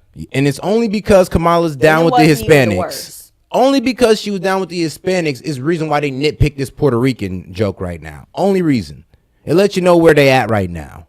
Because out of all the jokes she could have nitpicked with, she could have went on the black one. She could have went on, she could have went on the Jewish one. But she chose the Hispanic one specifically. This is the one they're all riding with. Why? Yep, specific. I'm not going up there doing any vulgar anything. There's families in there. This is a whole different situation. Well, you heard that the Puerto Rico. I mean, since this happened, J-Lo, Bad Bunny, I think Daddy Yankee, a couple other big, Ricky Martin. They basically came out. And they're like, yeah, we support. They came out. They all came out. Well, Ricky's been out. They came out and they supported Kamala Harris. Newsflash: they were going to support her anyway. Yeah, exactly. This is just a perfect moment. But then there was this Puerto Rican girl out there who was at the rally. Did you see this clip? She's kind of got like a Rosie Perez thing going on. She goes, "Let me tell you something about Puerto Rico. The garbage, it piles up all the time. This has nothing to do. It's actually like the ocean in the currents." She should start explaining. And she's like, garbage is here. It's actually here. Can we help us with the garbage? I don't know if this is her. But the point is, she's saying like, yo, that's actually bringing attention to picking up. So we don't have recycling. We don't have things going on. It's like, you're so stupid, Billy, type of thing. But the regardless thing is, this is not going to move the needle. No, racist, Nazi, Puerto Rican, floating islands. Trump's got this thing kind of locked in. Tony Hinchcliffe, 2 to 3 billion views. Working out well for him. You got one winning as a manager. Tony, Tony, you up now? Friends, no, from hey man, my Tony, you up now? You up now, G? You up now? I don't even know why they blew you up like this, but probably is the worst thing they ever did. It's like they did with Donald Trump. It's like, you try to villainize the man. Well, guess what? You made him more popular. Like, HP, have they said anything? No, they don't give a shit. Nobody Matter cares. of fact, I'm gonna tell you, the one lady that 8 years funny. ago or somewhere, Tom, if I tell you this afterwards, you'll be shell-shocked, that she hated, I mean, I can use the word hate, absolutely hate it.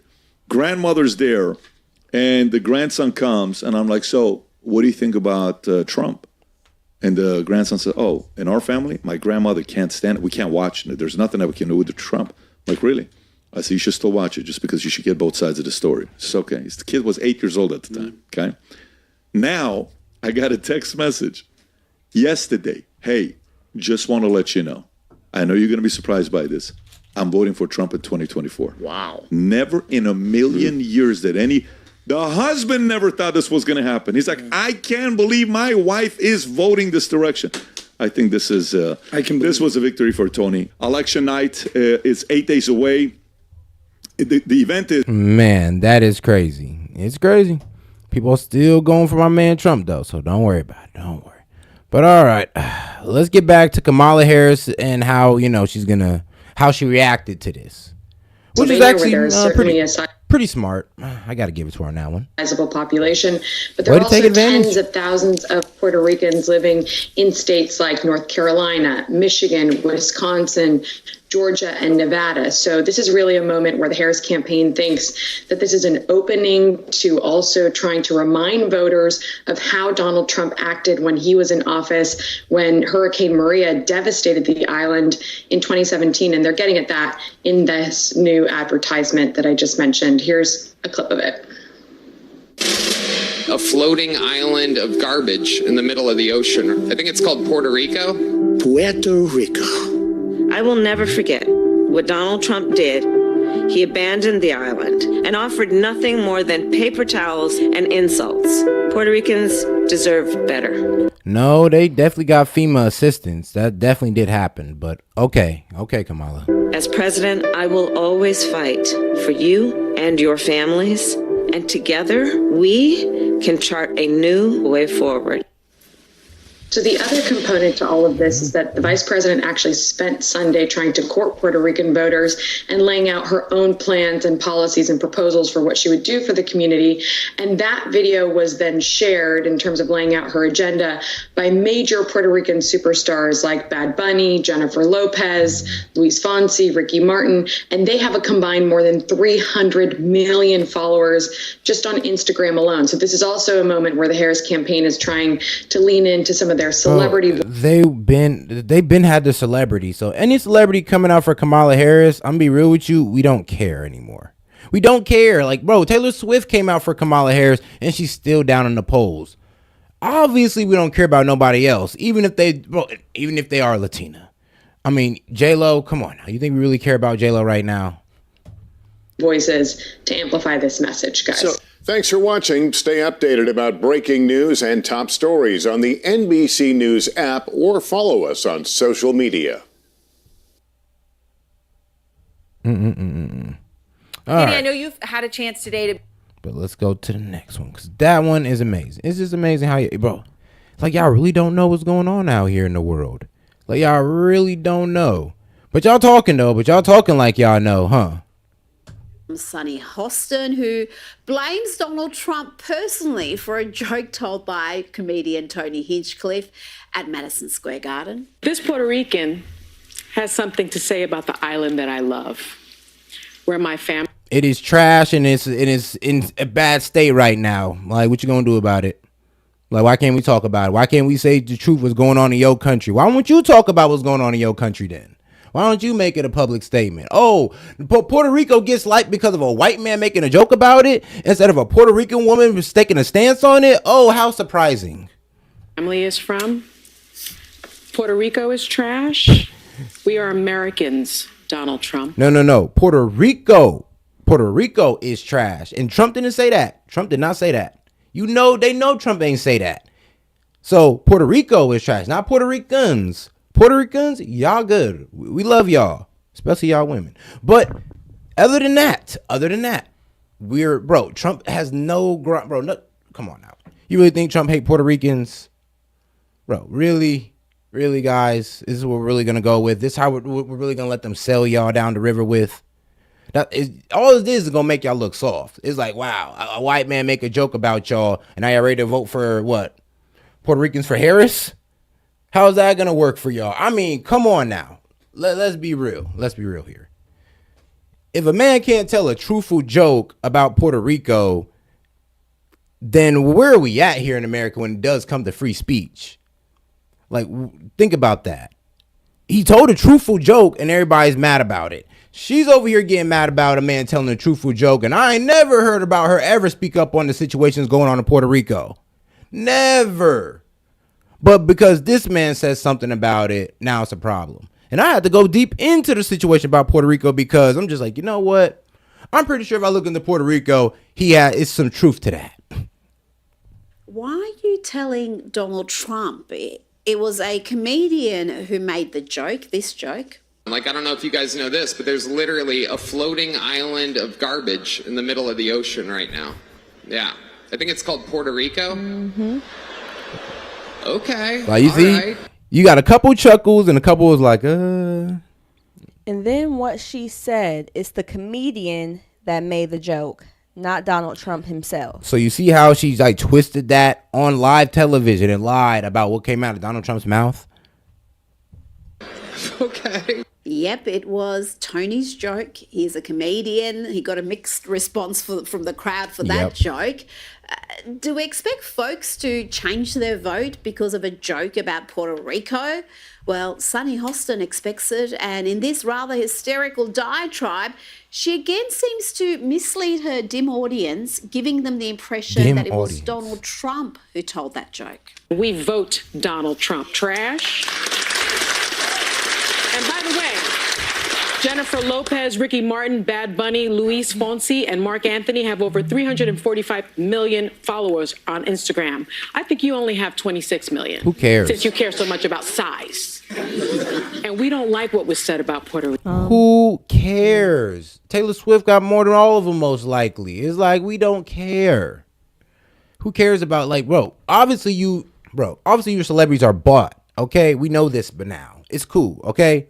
You ain't gotta sit here and act like you actually have an actual opinion or you're actually outraged by this. We all know you got the call and somebody told you to be outraged by this. So we all know y'all puppets. Stop the BS. Rico. And we know how to take the trash out, Donald Trump. Trash that has been collecting since 2016. And that's you, Donald Trump. Oh, tone down the hyperbole, love. You're going to hurt yourself. Now, for the record, most Latinos that I know of are not the celebs she mentions. Most Latinos have a pretty good sense of humor. They're not easily offended. They're not snowflakes. And they probably know that Puerto Rico has a significant trash problem, has had for many years. In any case, it was a joke. Had a significant trash problem and has had it for many years. I mean, bro, thank you, lady.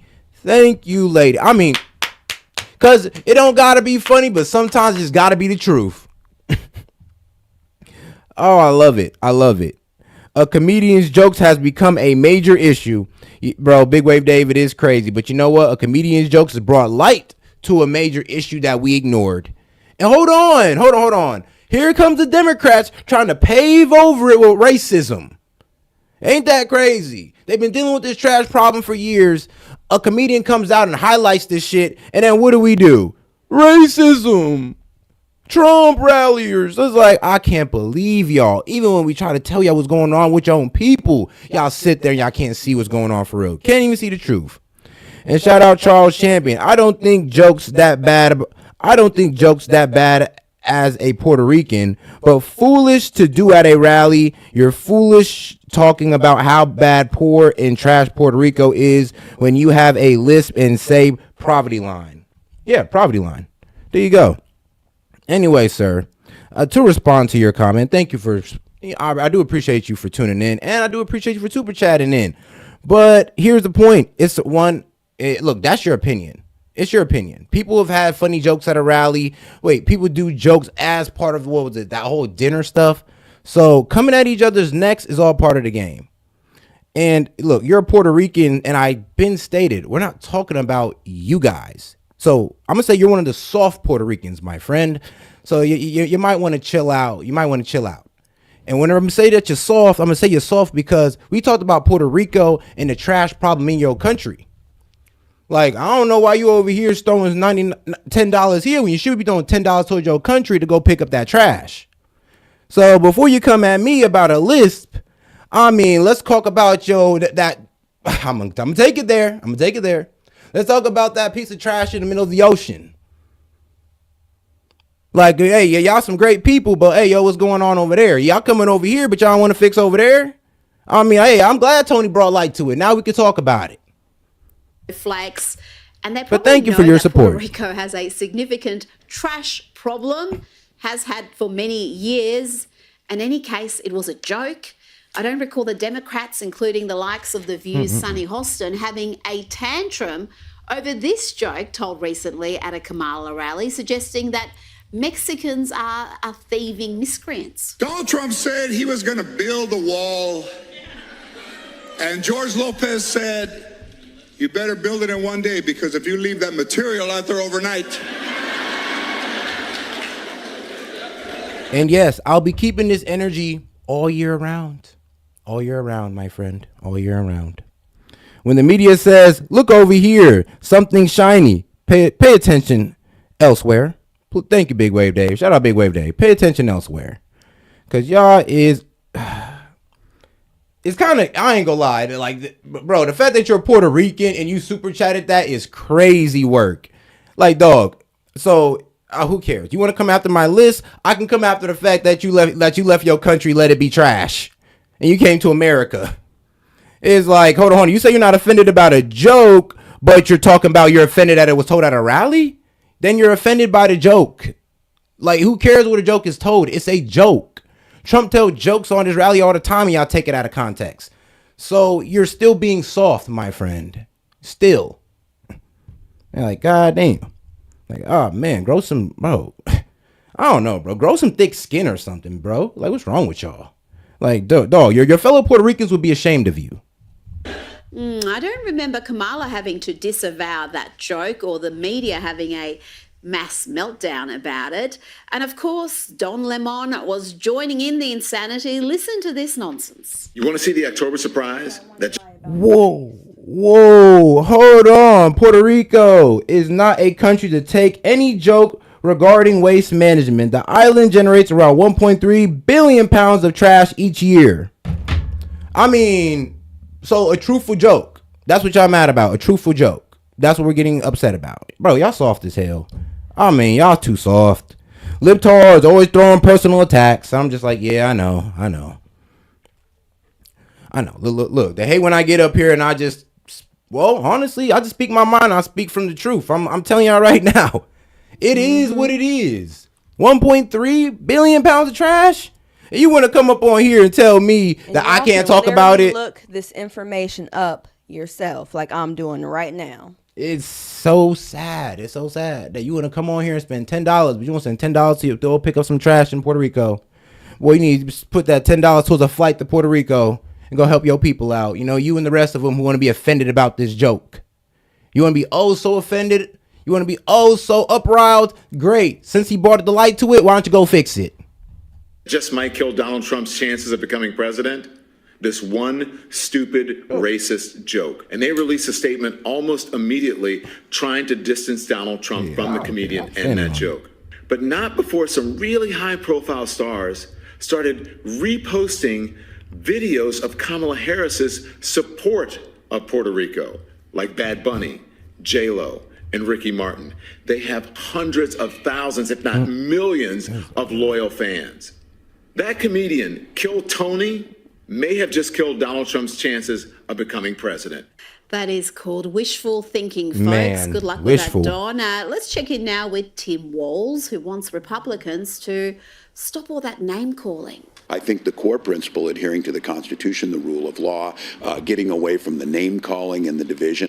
But wasn't it Tim Walz who just a few days ago called the world's richest man the genius sending rockets into space and using his considerable wealth to help save free speech? Hey, Dave. Wasn't it Tim Walz who called Elon Musk a dipshit? Elon's on that stage, jumping around, skipping like a dipshit on these things. You know it. And remember when the man who put tampons in boys' bathrooms in schools across Minnesota called Republicans weird and creepy? You know it. You feel it. These guys are creepy and, yes, just weird as hell. That's what you see. And here is Tim Walz pushing the dangerous lie that Trump's sellout rally at Madison Square Garden was some Nazi-inspired event. Donald Trump has descended into madness over the last few weeks. And I think some of you don't miss on this. Go do your Google on this. Donald Trump's got this big rally going at Madison Square Garden. There's a direct parallel to a big rally that happened in the mid-1930s at Madison Square Garden. Wow. And don't think that he doesn't know for 1 second exactly what they're doing there. That's the weirdo accusing his opponents of using reckless language, really. Now it's time to check in with the woman herself, Kamala Harris. Here she is with a bunch of celebs, including John Legend, chanting, "We are not going back." We're not going back. And shout out Charles Chapman. I'm for Trump, and I don't blame him. It's poverty line. Maybe, bro, I don't know. Maybe because you're Puerto Rican, maybe we're gonna say it differently. Who knows? I don't know how you saying it, but poverty line. Okay, whatever. G. Yeah, 6% of your people is below the poverty line in your state, in your country. I mean, with the lisp, with said if I say it wrong, guess what? It's still true. But all right, wasn't offended by the joke. Don't sound like it, but it's not smart at all. By the way, PR is part of the U.S., not a country. You say you've gone deep, don't even know that. Bro, guess what? I still know what's going on more than you. How do I know what's going on more than you in PR? And that it used to be, I consider this damn country, because I'm gonna be real with you. It's like, it's not even really American out there. They're a U.S. territory. That's why I kind of call them like that. If anything, I'm kind of respecting them as their own culture and people by saying that. I'm honestly showing y'all the highest respect by saying, look at this country. Because I see y'all as your own culture and people. A great culture and people. I say Puerto Ricans are great. But Puerto Rico is in shambles. And a man calls that out and y'all get offended. No matter where it's at, it's still a problem. Man. Like, he highlighted a problem at the end of the day. And even though it went over a lot of people's heads, it's true.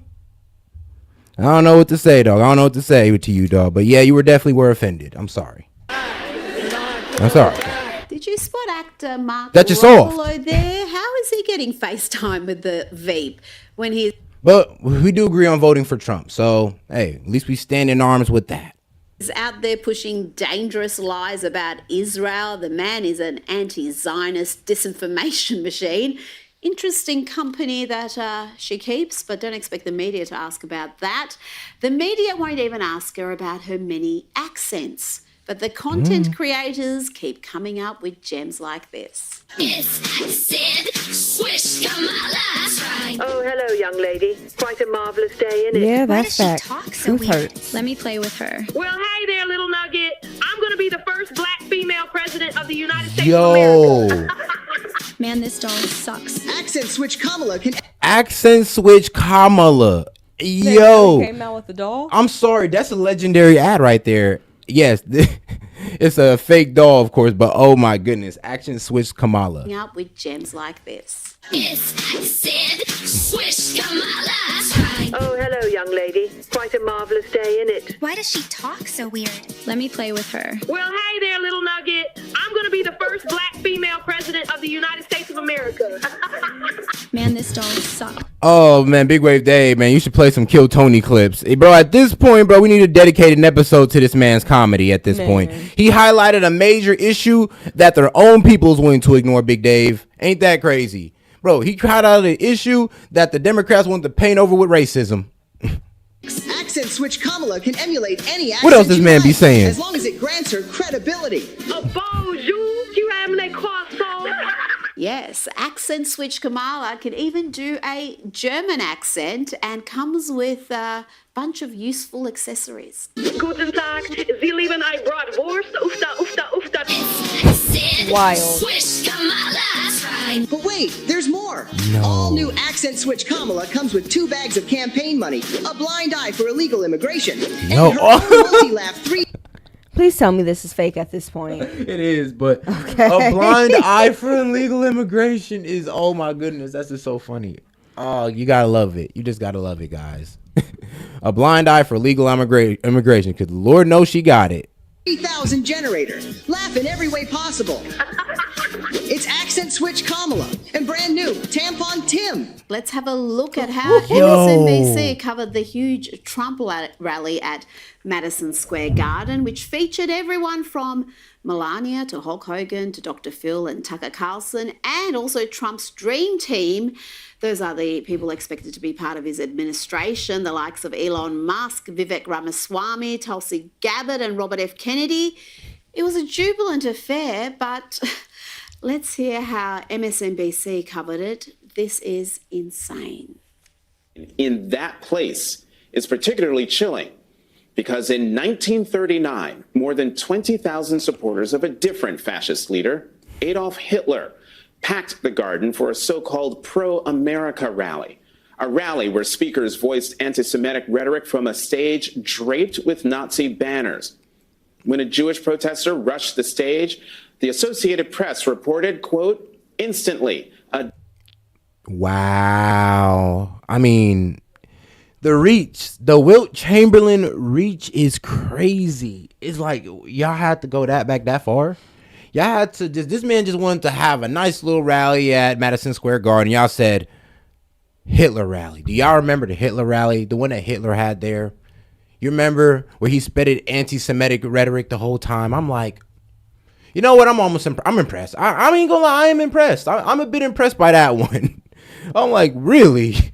Y'all reached back that far? Okay. A dozen or more stormtroopers set upon him, knocking him down and beating him as he held his head in his arms.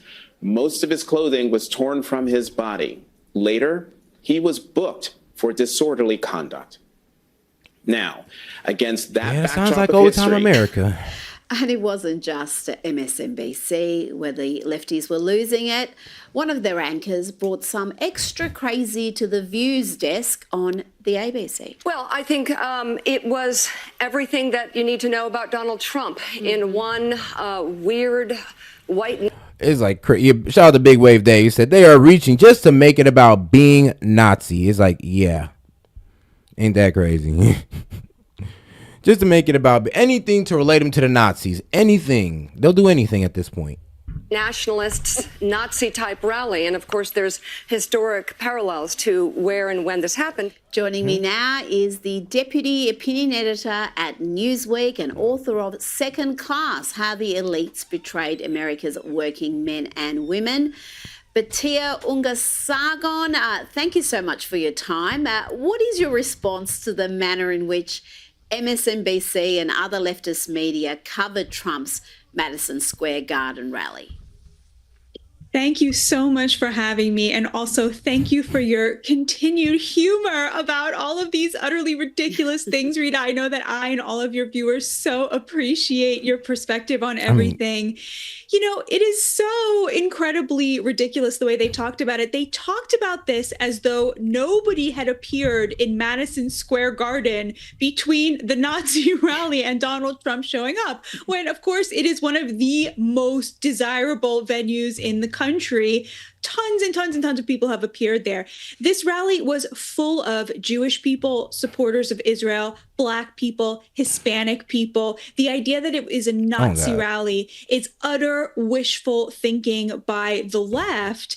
And you have to understand the reason that they're doing this. When they call Trump Hitler, they're doing so because he has vowed to rid this country of the scourge of illegal immigration. And so what they're doing is they are comparing Hitler, who took away the citizenship of millions of Jews and then mass murdered them, with Donald Trump, who is effectively saying, I'm going to put Americans first, American citizens first, and take away the scourge of illegal immigration, which not only has brought a lot of violence to this country, but also has been a downward pressure on working class wages, because of course they come and they compete with the working class. So why do they do this? Why do they compare Donald Trump, who's trying to protect American citizens, with Hitler, who murdered German citizens who happen to be Jewish? And what they're trying to do there, Rita, is erase the distinction between citizen and non-citizen, right? They're saying that for Donald Trump to deport illegal immigrants who are non-citizens is the same as Hitler killing actual citizens. They don't want you to know that there is actually a difference between being an American and not being an American, because to them, it means nothing to be an American. They do not believe that Americans have the right to insist that it means something to be an American and that we owe something to our fellow Americans, because they feel that. And this is a Jewish woman saying this. Wanna know how I know? Because, well, she got the Star David as the necklace, if you can't see closely. So, yeah, this is a Jewish woman telling you that y'all sound stupid for even comparing this man to Hitler. So, yeah, slap yourself real quick for me. They owe them nothing. They have nothing but contempt for their fellow Americans, especially the working class. Well, these comparisons with Hitler, they're not only offensive and absurd, as you've just described, but if you actually looked at that rally at Madison Square Garden, there were Israeli flags, there were plenty of Jews in attendance inside the venue and outside the venue in the overflow area as well. And the speakers were from all sorts of backgrounds. Yeah. So we had Black speakers. Like, bro, all the pro-Israel is like on the conservative side, and all the pro-Palestinians are on the Democratic side. It's actually a liberal stance to be pro-Palestinian, and it's a conservative stance to be pro-Israel. Now, I may not agree with, the conservative side on the whole pro-Israel stance at all, but it is what it is. Brown speakers, and to characterize it as some sort of white supremacist Nazi rally is so absurd. But on your point about conflating illegal immigrants with legal migrants, that is something that the Democrats do quite deliberately, and the media allow them to get away with that. Why do you think that is? You mentioned that for a lot of them, being American doesn't actually mean anything, but surely those in the media would want to make that distinction, that there is actually a difference between illegal and legal migration.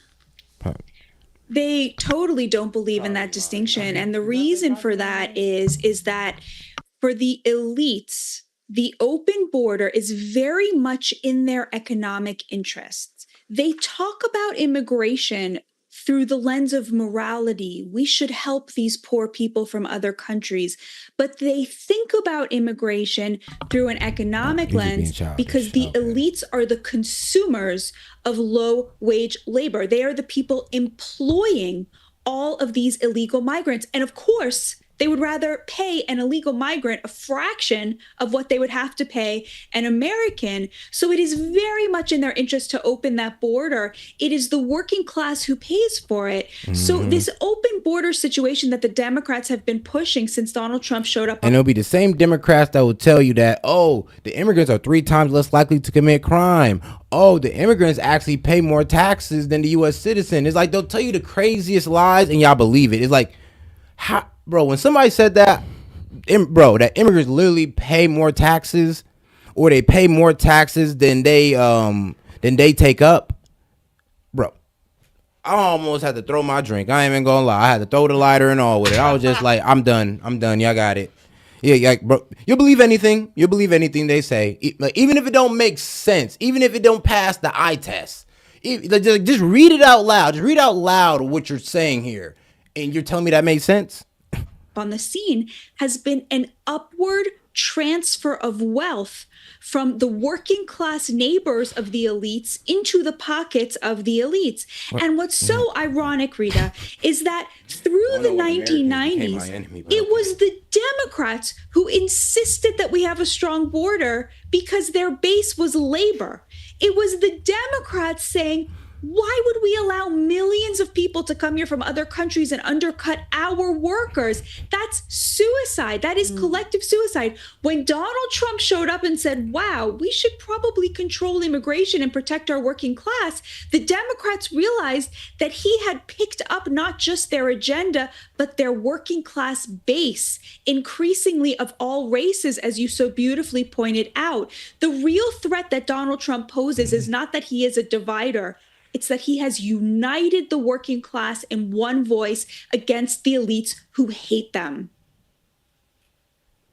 Well, this is why he's getting so much support from members of the Hispanic community, increasingly from members of the Black community.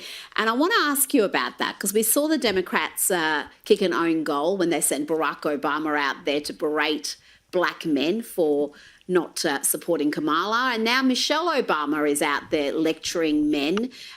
Let's play this clip from a rally in Michigan. This is how we should view men, apparently. If we don't get this election right, your wife, your daughter, your mother, we as women will become collateral damage to your rage. Really? Rage? So because we don't support abortion, we're angry at women. That's what y'all trying to frame. That's what y'all trying to sell to women. All right, guys. So because you're against abortion, because you don't believe in it, like, you know, with a limit or not, you hate women. You have a rage towards women. You know, internal misogyny, as they like to say. Internal. So are you as men prepared to look into the eyes of the women and children you love and tell them that you supported this assault on our safety? And she also suggested that if you don't vote for Kamala, you are either racist or sexist. What in the world is going on? And it's clear to me that the question isn't whether Kamala is ready for this moment, because by every measure, she has demonstrated that she's ready.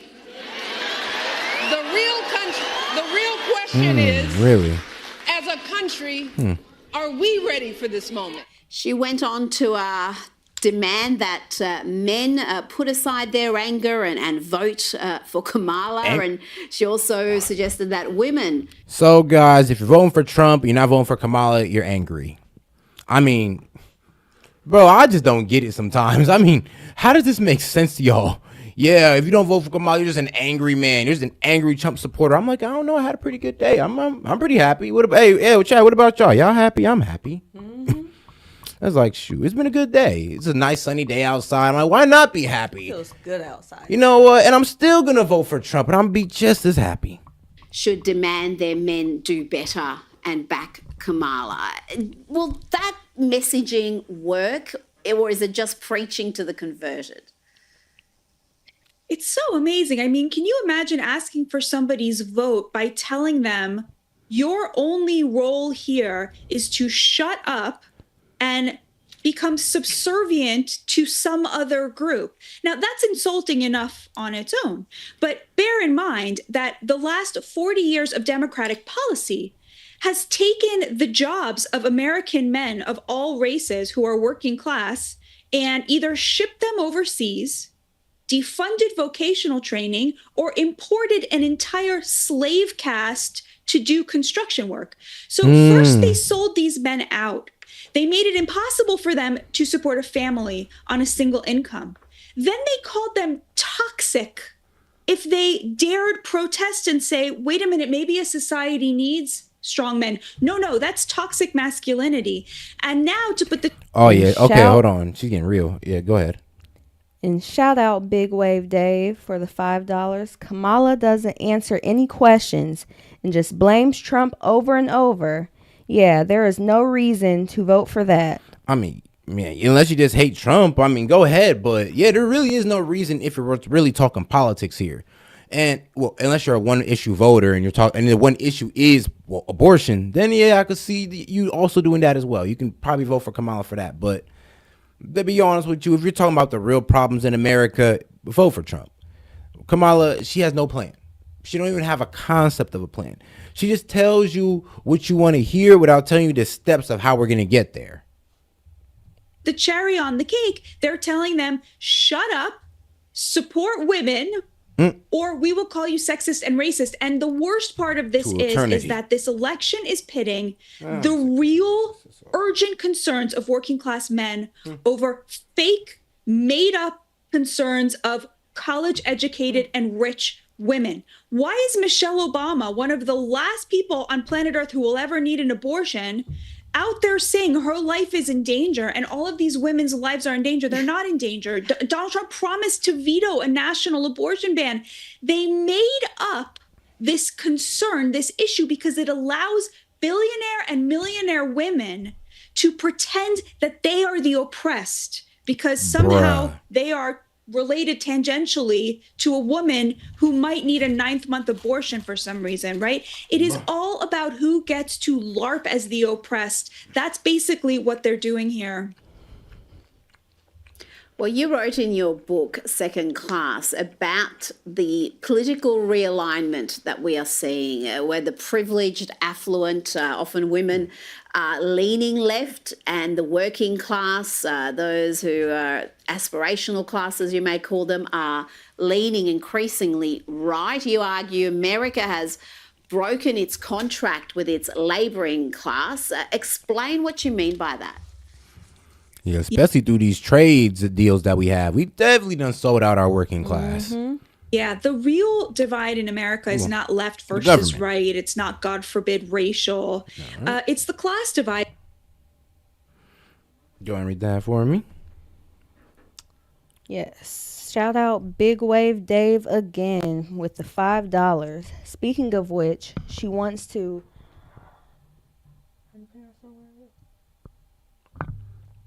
Speaking of which, she wants to supersede.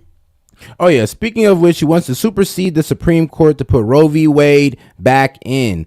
That is the democracy they want. Sorry, it's a little smaller for you. I get it.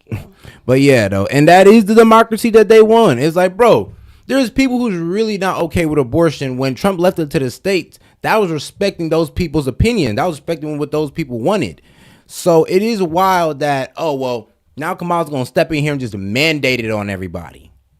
It's like, okay, that's what you want to do. That's separate. And then claim that you're not authoritarian and Trump's the dictator. And claim that you're for everybody, but you know, unless you're anti-abortion. And if you're anti-abortion, you know, we don't give a fuck about you. If you have any conservative ideology, we don't give a fuck about you. But hey, though, all the leftist ideology, we got you on. Don't worry, we got you. Separates out people with a college education from people who work with their hands for a living and do the jobs we all rely on to survive. And thanks to 40 years of democratic economic... And shout out to Big Wave Dave, man. He said, also, have people realized Biden/Harris have put in law that gives the military the ability to shoot U.S. citizens on U.S. soil? Yeah, according to the Department of Defense, it is now okay for, well, when martial law comes into play, that they can go ahead and take us out the game. If we disobey, they had the okay to take us out. And they did this so underhandedly.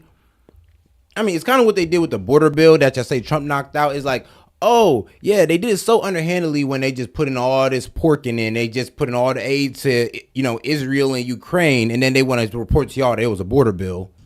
It's like, bro, they do this shit so underhandedly. Y'all don't even notice when they do it. You don't even know until they say it. A lot of y'all people didn't even know about the bipartisan border bill being sent through until they said something about it. Because if they'd have said it on the day that they did it, you'd have been able to actually look into it. Policy, they basically use the economy as an upward funnel of wealth from the working class to the college educated, so that now the top 20% in America control over 50% of the GDP, and the working class is struggling. And that's why they're abandoning the Democrats, because the Democrats abandoned them. And I would say even a little more subtly, they're not moving to the right. They are voicing a radically moderate center, which is exactly where Donald Trump is on every single policy issue, which again is why they call him a fascist, because the truth is such a threat to the Democrats. Donald Trump showed up and picked up the reasonable New Deal Democrat policies from the 50s through the 90s that represent labor, and that's why they have to destroy him.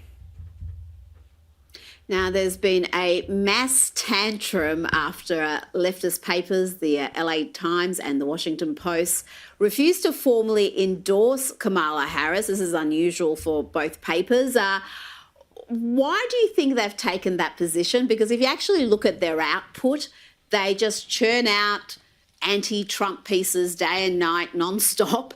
So why aren't they formally endorsing Harris? What's the thinking there? Do you know what's so amazing, Rita, is these are the very organs that organized the coup against Joe Biden. So they spent all of this capital because they thought Biden was going to lose to get Kamala Harris elected or put at the top of the ticket without having won a single vote. And now that she's been at the top of that ticket for 3 months, they realize, oh, actually, we all knew Kamala all along. Like, it's the same person who failed to get a single vote in 2019.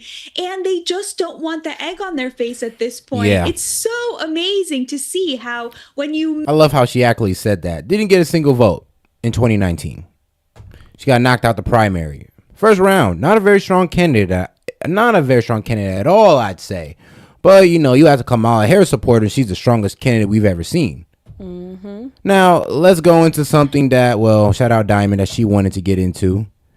So do we want to go? Now, which one do you want to do first, sweetheart? You want to do my experience at the Kamala rally or the gays for Trump? Let's start off with the experience at the rally. Let's go, man. Let's go. You gotta love it. About the rally. So Kamala Harris held a rally in Houston, Texas, and that rally had 30,000 people there. And Kamala and her team are taking all the credit for having this huge rally, and yeah, 30,000 people here to support the queen. Yeah, but a different queen. A lot of people were there, and what made this rally very different is that Beyonce was rumored to be there. And I'll get more into that later to really clarify things up regarding Beyonce, but all in all, she did actually come and she did give a speech, and that was a large reason why there were so many people there to begin with. The theme of that whole rally was reproductive health care. Mainly every speaker just talked about abortion. They were in Texas because of how strict abortion is there, and that was the entire night with reproductive health care. Getting in. I flew into Houston that morning, got off the plane, got my rental car, and went straight to the venue. And I got there around noon because the tickets were first come, first serve, and I was like, I didn't fly here just to not get in. So I went as early as I could as soon as I landed, and I was outside in the heat waiting to get in from 12 p.m. to 5 p.m. And thankfully I was in the shade, but that wasn't the case for a lot of other people. I'll have some videos up here. There were a decent amount of people out in the middle of the parking lot. I saw 5 people faint in front of me. There were tons of people having seizures and heat strokes. It was a lot going on. And granted, a lot of the people that were passing out were the old people and the obese people. There was no business for them being out there. Even all the children. There were a ton of babies there. 1 month olds to 2-year-olds to whole family and kids. It's like, why do you have your children out here in this heat just standing here for hours on end to maybe get in this rally? It didn't make sense to me. It made me uncomfortable seeing that many children there. And while waiting in line, I did make some friends. There were like this black girl, a group of we'll get into them later. A group of like white girls, and then me and then 2 black girls behind that. And I'm bringing up the racist because the left plays on identity politics so much, but in a very bad way. So we're gonna get into to me, the white girls that were in front of me, they were racist, and I'm gonna get into them. But I do want to make note that throughout this entire day, I talked to people, I got their viewpoint, and I tried to understand like why they felt certain ways or just hearing them out. But I never gave anybody my opinion, and honestly I was giving people fake names because I didn't want no smoke that day. I didn't want any drama, I didn't want any beef. I didn't have my security with me, so I was just like, you know what, I'm laying low AF because I don't want to get kicked out. And I've personally seen it, I will tell you right now, as far as what crowd is more accepting to hearing different beliefs or really, like taking someone in and like sitting down and explaining things to them. Oh, Trump rally 900%. Literally, you can go to a Trump rally as a leftist, and as long as you're calm and you like, hey, I'm gonna be voting for Biden, but I'm here because I kind of want to understand why people are voting for Trump. I'm very confused.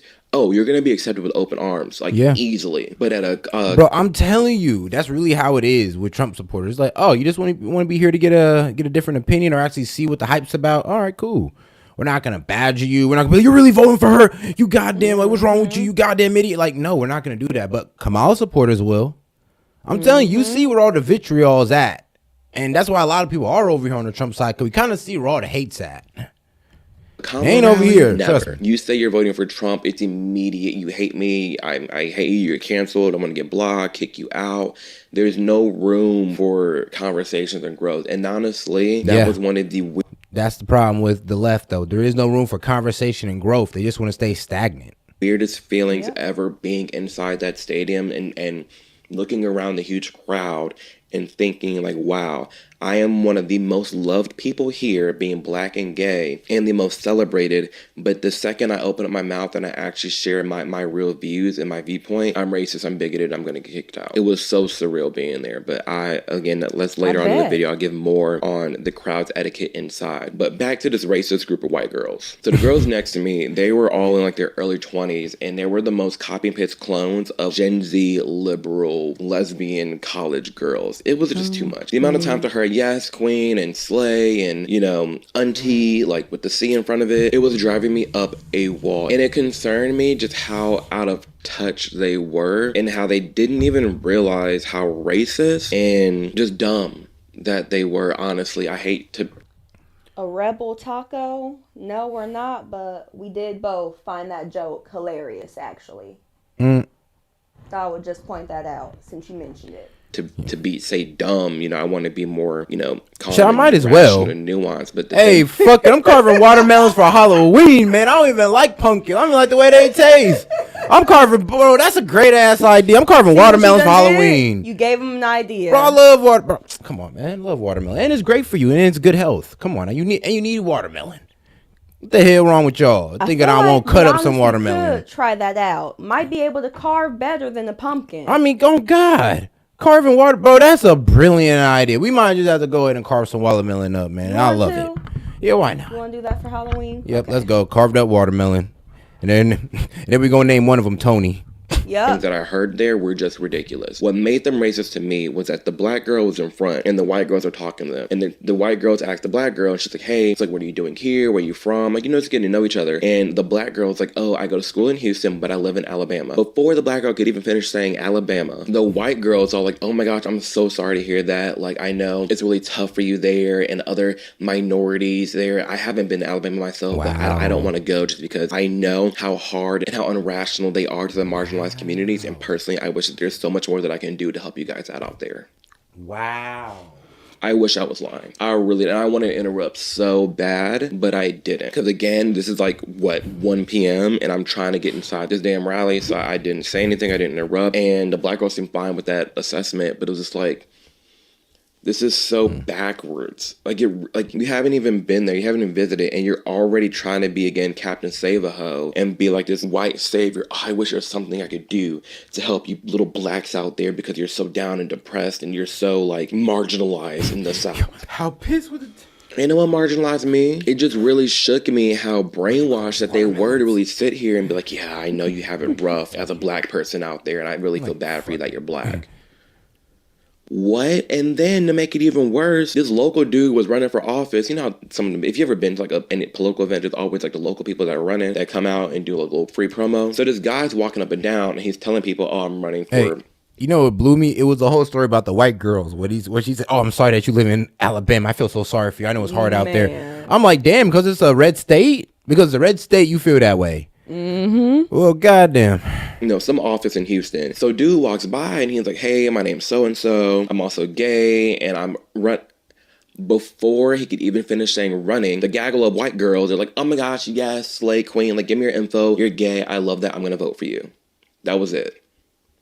All it took for him to get his vote was that he was gay. They didn't ask nothing about policies. They didn't ask how he stood. They didn't ask anything about him. Literally, the fact that he was gay was enough for these girls to like get all excited to like vote for him. And I'm sitting here like, that's the opposite of what we should be striving for. Y'all swear up and down, y'all marginalize communities and you want your voices to be heard. When you're marginalizing yourself, you scream all day about being a diverse community, but then nothing's diverse about you. Maybe the representation, there's gays, the blacks, the Asians, the whites, whatever. But there's no diversity of thought, and that's what matters more to me. Again, I've said it before on this channel, I'd rather listen to a panel of 4 white men who all think different. Yo, that's how we feel about y'all liberals, for real. That's how we do feel about your Kamala Harris supporters. Y'all say the same thing, have the same arguments. There's nothing new, and I'm just like, well, and it's all the same lies, all the same Trump, all the same TDS, all the same Trump derangement lies. That's all we hear from y'all. And y'all wonder why we kind of just look at y'all and be like, y'all want to debate? Y'all don't want to debate. Trust me, you really don't. Because y'all say the same thing over and over again to the point where it's just so easily refutable.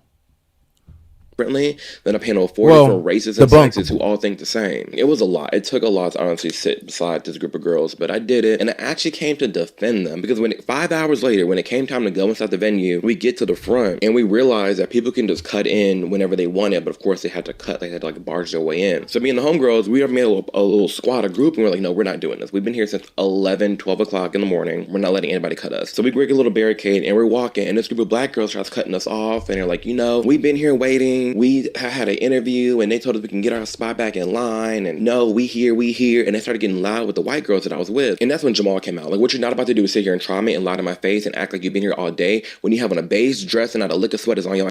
That was my first glimpse into what the night was going to be like in the crowd etiquette. Because when it came to free... That's funny. Hold on, pause. When we got up front, because those black girls are always like still near us and we're trying to sink our way through the line, they didn't even have tickets. Y'all sitting here lying straight to my face, getting all mad because you're trying to cut and you didn't even have a ticket and you barge your way through inside the rally. At this point, once I get in, I'm just trying to get the lay of the land. Whenever I go somewhere, I like to figure out where all the exits are, like what's over here, what food's over here, what's to do. So do a couple laps of the stadium, and I'm realizing like the demographics of this event is very black.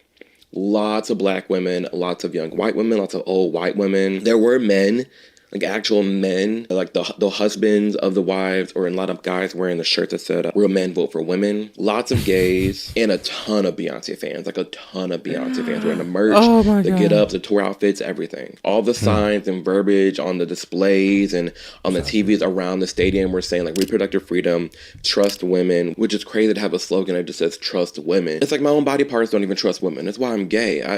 How is that your... Yo! Hey, yo! He took it there.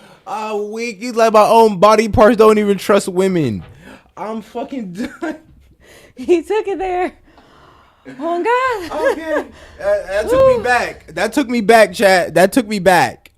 I got to replay that one. That one took me back, chat. Ton of Beyonce fans, like a ton of Beyonce fans wearing the merch, the get-ups, the tour outfits, everything. All the signs and verbiage on the displays and on the TVs around the stadium were saying like reproductive freedom, trust women, which is crazy to have a slogan that just says trust women. It's like my own body parts don't even trust women. That's why I'm gay. How is that your slogan? Just trust women. Women can lie. Women can be manipulative. Like, can we not be real here? So after I get some food and I sit down and I chill a little bit, I make my way down to the floor, and listen, y'all, I'm trying to be very cool. I'm calm and collected. I'm like in the back a little bit, got my sunglasses on, I'm just standing there, and this girl runs up to me, hey girl, I know you're watching, runs up to me, she's like, wait, are you Amir? And I'm like, yes. And she's like, oh my gosh, I watch you. And I'm like, what? And she's like, I'm so glad to see you here, like you're seeing all the sides, like this is really dope. And we had a good old time, because that DJ party, let me tell you, that pre-DJ party had that stadium jumping, had me jumping. I was bouncing around everywhere. I was dancing. We was having a good old time. Like that DJ party, I can't play any of the clips because I don't want to be copyrighted. That DJ had the place jumping, y'all. I swear to you. Me and the homegirl, we were like, wait a minute. He finna have us vote for Kamala if it's like this. And we were dying laughing because like that was so much fun. And that little pre-party, way more fun than any Republican event I've ever gone to in my life. I mean, that they had it lit, y'all. And when I had that thought of how lit it was and how fun it was, it did make me think deeper about it. And it was like, okay, this is almost like a fantasy. Like it was so surreal. It was so fun. Everybody was talking about freedom and love and celebrating dancing in different bodies. And it was cool, but it was fake. Like it wasn't real. Like that vibe, life being like that isn't real. Because again, we talk about a lot on this channel. There comes a point where you can be so accepting and so jaded to how real life can be to where you can be affected negatively. And we'll get more into Kamala's speech and what she talked about. But that was my first little glimpse of like when I was having so much fun in that moment. That, wow, Kamala rallies, they're all about like, oh, life is great, it's fine, we want freedom, we want acceptance, we want love, dance, and happiness. And Trump rallies are more like, okay, here's what's actually happening. Like, it's more serious. The Trump rallies are more serious and talking about the actual things affecting us when, I mean, hell, yesterday, when I was in that moment and with that energy, in that pre-party, I forgot all about, inflation, the border, the high cost of medical stuff. You just forget about the world's problems. It was so easy. Sounds a lot like Rome. When Rome was falling, what'd they do? They throw the circus. They start throwing parties, celebrations, and all this good stuff to distract the people from what's really going on.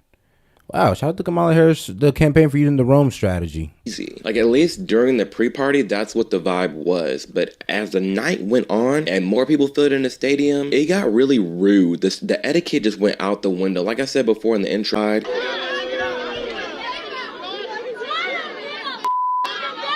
people fighting in the stands,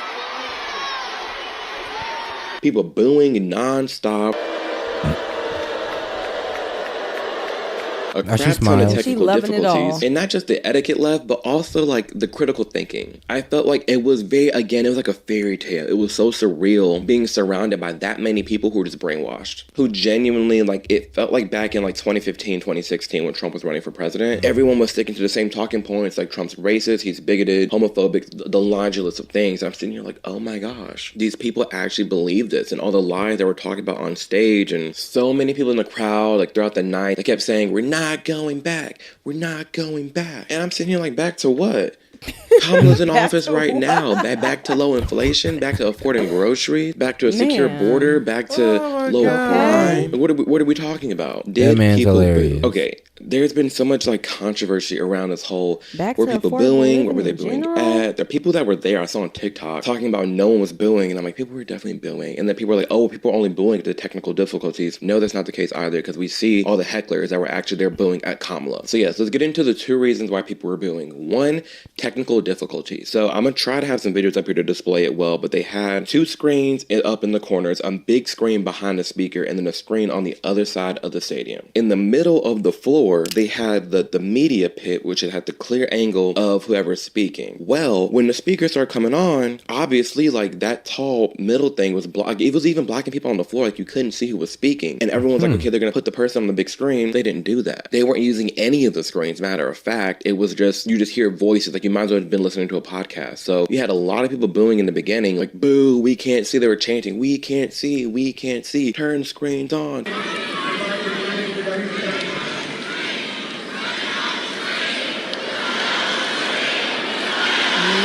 Wow. Oh, trust me, Kamala Harris supporters. If you think she's disappointing you now, oh, elect her. Watch what happens then. You'll really be disappointed. There were a lot of people booing at that throughout the entire night because the screen kept going off, or they'll cut it on when someone's leaving the stage. When Kamala hit the stage, they didn't cut that graphic on. So people were booing at the event staff, not Kamala, when she first got on, because you couldn't even see her.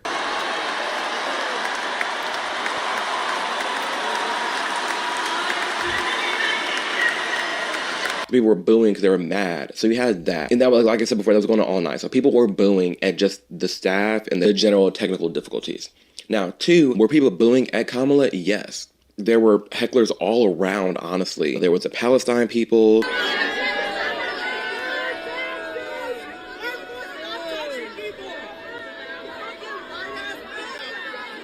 There were people just like booing at her in general, that just didn't like her, that were there.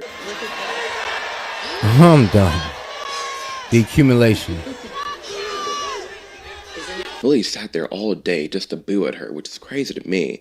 But yeah, there were people that are booing at her throughout her whole speech. And so throughout Kamala's speech, you got people booing because they can't see. You got people booing because they don't like her. And then you have the people that are booing at the people that are booing Kamala. So it's like, it was like you have one person saying, boo, Kamala. And then you had everybody around them yelling, boo, at that person. And the boos got louder. So it's like, it was a giant, like, boo circle jerk.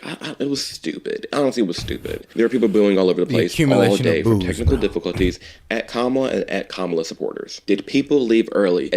I promise you guys, literally, as soon as Beyonce got off stage and fans realized, oh, she's not coming back, she's not singing, people started leaving. They felt played. Played their ass. Yeah, everybody thought Beyonce was supposed to perform. You thought they came for Harris? She didn't. You thought they came for Harris? Come on now. Come on. At least in Madison Square Garden, everybody stuck around after Trump. Everybody stuck around. Come on now. But as soon as Beyonce hopped on and hopped off, everybody was like, oh yeah, she ain't singing for real. Oh, she was just talking for like, I don't know, 20, 30 minutes. Yeah, I'm gone. Yep, I'm gone. I'll see y'all. This wasn't it. She didn't even hit an acapella for their ass. Not one note. Not one note. Big for the speech though, so that was nice. That's when I saw the faucet turned on. Like the leaky faucet of people just like leaving and pouring out was when Beyonce left. I saw so many people in Beyonce merch just funneling out the door. That was wild. And then when Kamala first came on, people were leaving. Granted, it was late. Kamala didn't get on to, I don't think Kamala got on to like 9:20-ish, around there. And she spoke till 10 o'clock. So and late? people were leaving the entire time. I stayed the entire time. I stayed until Kamala got off that stage. But people were leaving in soldiers, white police officers. So I went to the bathroom and I was washing my hands. And hey, I know I'll watch a Kamala Harris rally, but stand there from start to end, I don't think I have that much patience. I'm like, yeah, I can't do this. White cop finished washing, we were washing his hands too at the same time. And I look over at him and I'm like, hey, thank you for your service. Like, I appreciate what you do. And he's like, hey, man, thank you. And I said, so question for you, because we were alone in the bathroom. I was like, so what is it like being in a stadium full of people who hate you? I was like, I don't know where you stand politically, but I know you're a white police officer, and I know we're in a stadium full of black Democrats. So I'm very curious to you, like, what is this perspective like? And he kind of smirked, and he was like, this is an interesting question. And I was like, yeah, I'm an independent YouTuber. I'm here to really get a perspective and really see how things are. But I definitely do lean more right on a lot of issues.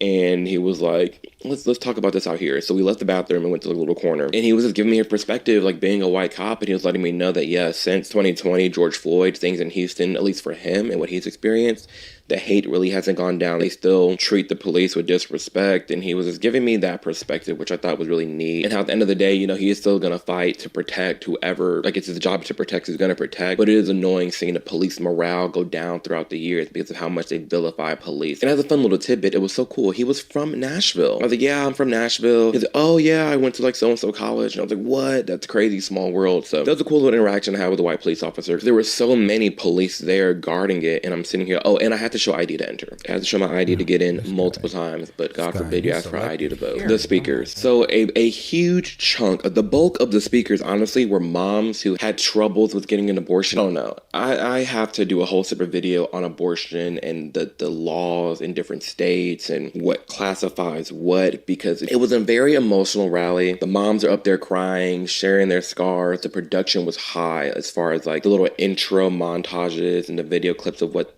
their life is like. It was very high strung, and I totally can understand after seeing that how there's so many people willingly voting for Kamala because of how the moms. Because that's what they do. They just play on emotions. That is really all the Democrats do nowadays. Is just play on emotions. They expect you to vote on emotions and not facts. Oh, hey, but we're not falling for it this time though. Well, most of us aren't. There's some people who it still is, and they're in the chat. But it's okay though.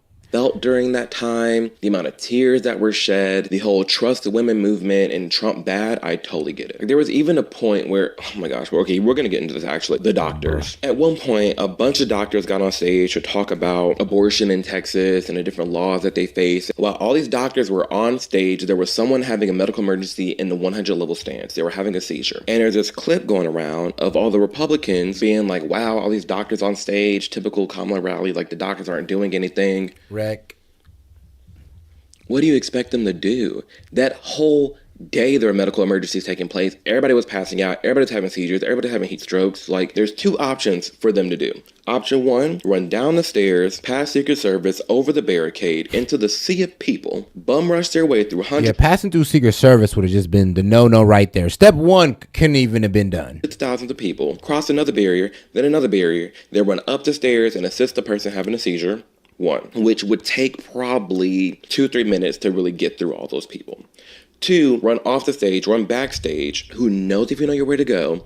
Find your way to get up and out, up to the GA, and then into the stands to help render aid. Or the option three, which they did, wait the 30 seconds for the proper doctors and the proper medical care to get there, which they did. If you were actually there, you would have seen and would have known that, hey, all these people are waving their flashlights. We have medical emergency. We need medics. Within 45 seconds, the medics were there. So like, it only helps further a divide. Like all these Republicans being like, oh, these doctors should have did something. This is very typical of a Kamala rally. There's a lot of crazy stuff I seen at the Kamala rally. I get it, but I'm not going to sit here and act like those doctors could have done anything. People like, oh my gosh, they could have ran. They could have did this. They could at least seem concerned. Medics were already on the way. They had tons of medics all day. The fact, like, I saw 5 people drop in front of me and they were taken care of. So I don't know what to tell you there. All I know is that there are a lot of medics there. Doctors are taking care of people. And the doctors on stage, there was nothing they could have do. Like by the time they would have gotten to render aid, someone shout out to the meds at the Kamala rally, man. Shout out to y'all. else would have already been there. It was fine. Beyonce. The hype was very clear in there for Beyonce. That's the reason why a lot of people are there. They're expecting a free Beyonce concert. Here's the kicker though. Beyonce was never scheduled to be there. It was all rumor based. Kamala never said Beyonce would be there. The Democrats never said she would be there. Beyonce never said she would be there. The only thing that the Democrats and Kamala did was say that Tina Knowles, Beyonce's mother, would be speaking. And that actually did happen. And people put 2 and 2 together like, okay, it's Houston, Beyonce's hometown, it's at a stadium. Beyonce's surely going to be there, especially given that Beyonce threw a whole concert for Hillary. So that's why people thought Beyonce was definitely going to be there. And they were right. I mean, she was. But for anybody upset that Beyonce didn't perform, he said, shout out Big Wave Dave. He said, all of your live streams should be call-ins. I had fun last time. Being able to call out people directly was awesome. All right, bro. You know what? We can definitely work on that later on. I ain't even going to lie. We should definitely do that. But we're definitely going to hold it this weekend. So either Saturday or Sunday, tune in for the live call-in, man. This should be a fun one, guys. You know, for y'all trolls in the chat, even for the ones that we done kicked out of here, why don't y'all come on down to the call-in show and, you know, let your voice be heard. Go ahead and debate me, Key, Big Wave Dave on some of these topics that you just feel so strongly about, that you just think you're so right about. personally, as a fan, I'm not upset because there was never any mention of a performance. Like, how am I supposed to be mad that Beyonce didn't perform when no one ever said she was performing to begin with? That's not right for me as a fan. It's not right for anyone to expect her to perform when she never said anything. It's not fair. And then for other people, like, well, why was she there to begin with? If you're not familiar with Beyonce and her family, they're from Houston. For the past 60 years, they've been in Houston. Whenever anything happens to Houston, from hurricanes to COVID, Beyonce's writing a check and sending it to Houston. They help out a ton, so it made sense why she was there. She did end up giving a 5-minute speech. There was no performance. She was in and out, and that was it. And like I said before, at the beginning, that pre-party, it felt like a Beyonce concert. That DJ was playing Beyonce non-stop, and it was lit. All the Beyonce fans were lit. It was a great time. And when Beyonce left that stage, so did a majority of her fans, and then everybody else started trickling out too. Kamala. Honestly, the hardest part about being there that entire day was when Kamala got on stage. I'm not even trying to be funny. I'm not trying to be mean. Her voice is ear-piercing. The cackle is too much. The speech, it was very like, look at this, y'all. It was just fluff, and it was sad to see so many people really rally behind her. It's kind of bad. It was kind of funny seeing all the people boo at her and the people booing at the booing. There was so much drama when she got on stage. Literally, when Kamala got on stage, that's when all the drama ensued. And she kept saying all these lies. I remember at one point she was like, "Where's my Gen Z at? I love y'all. Y'all are the best."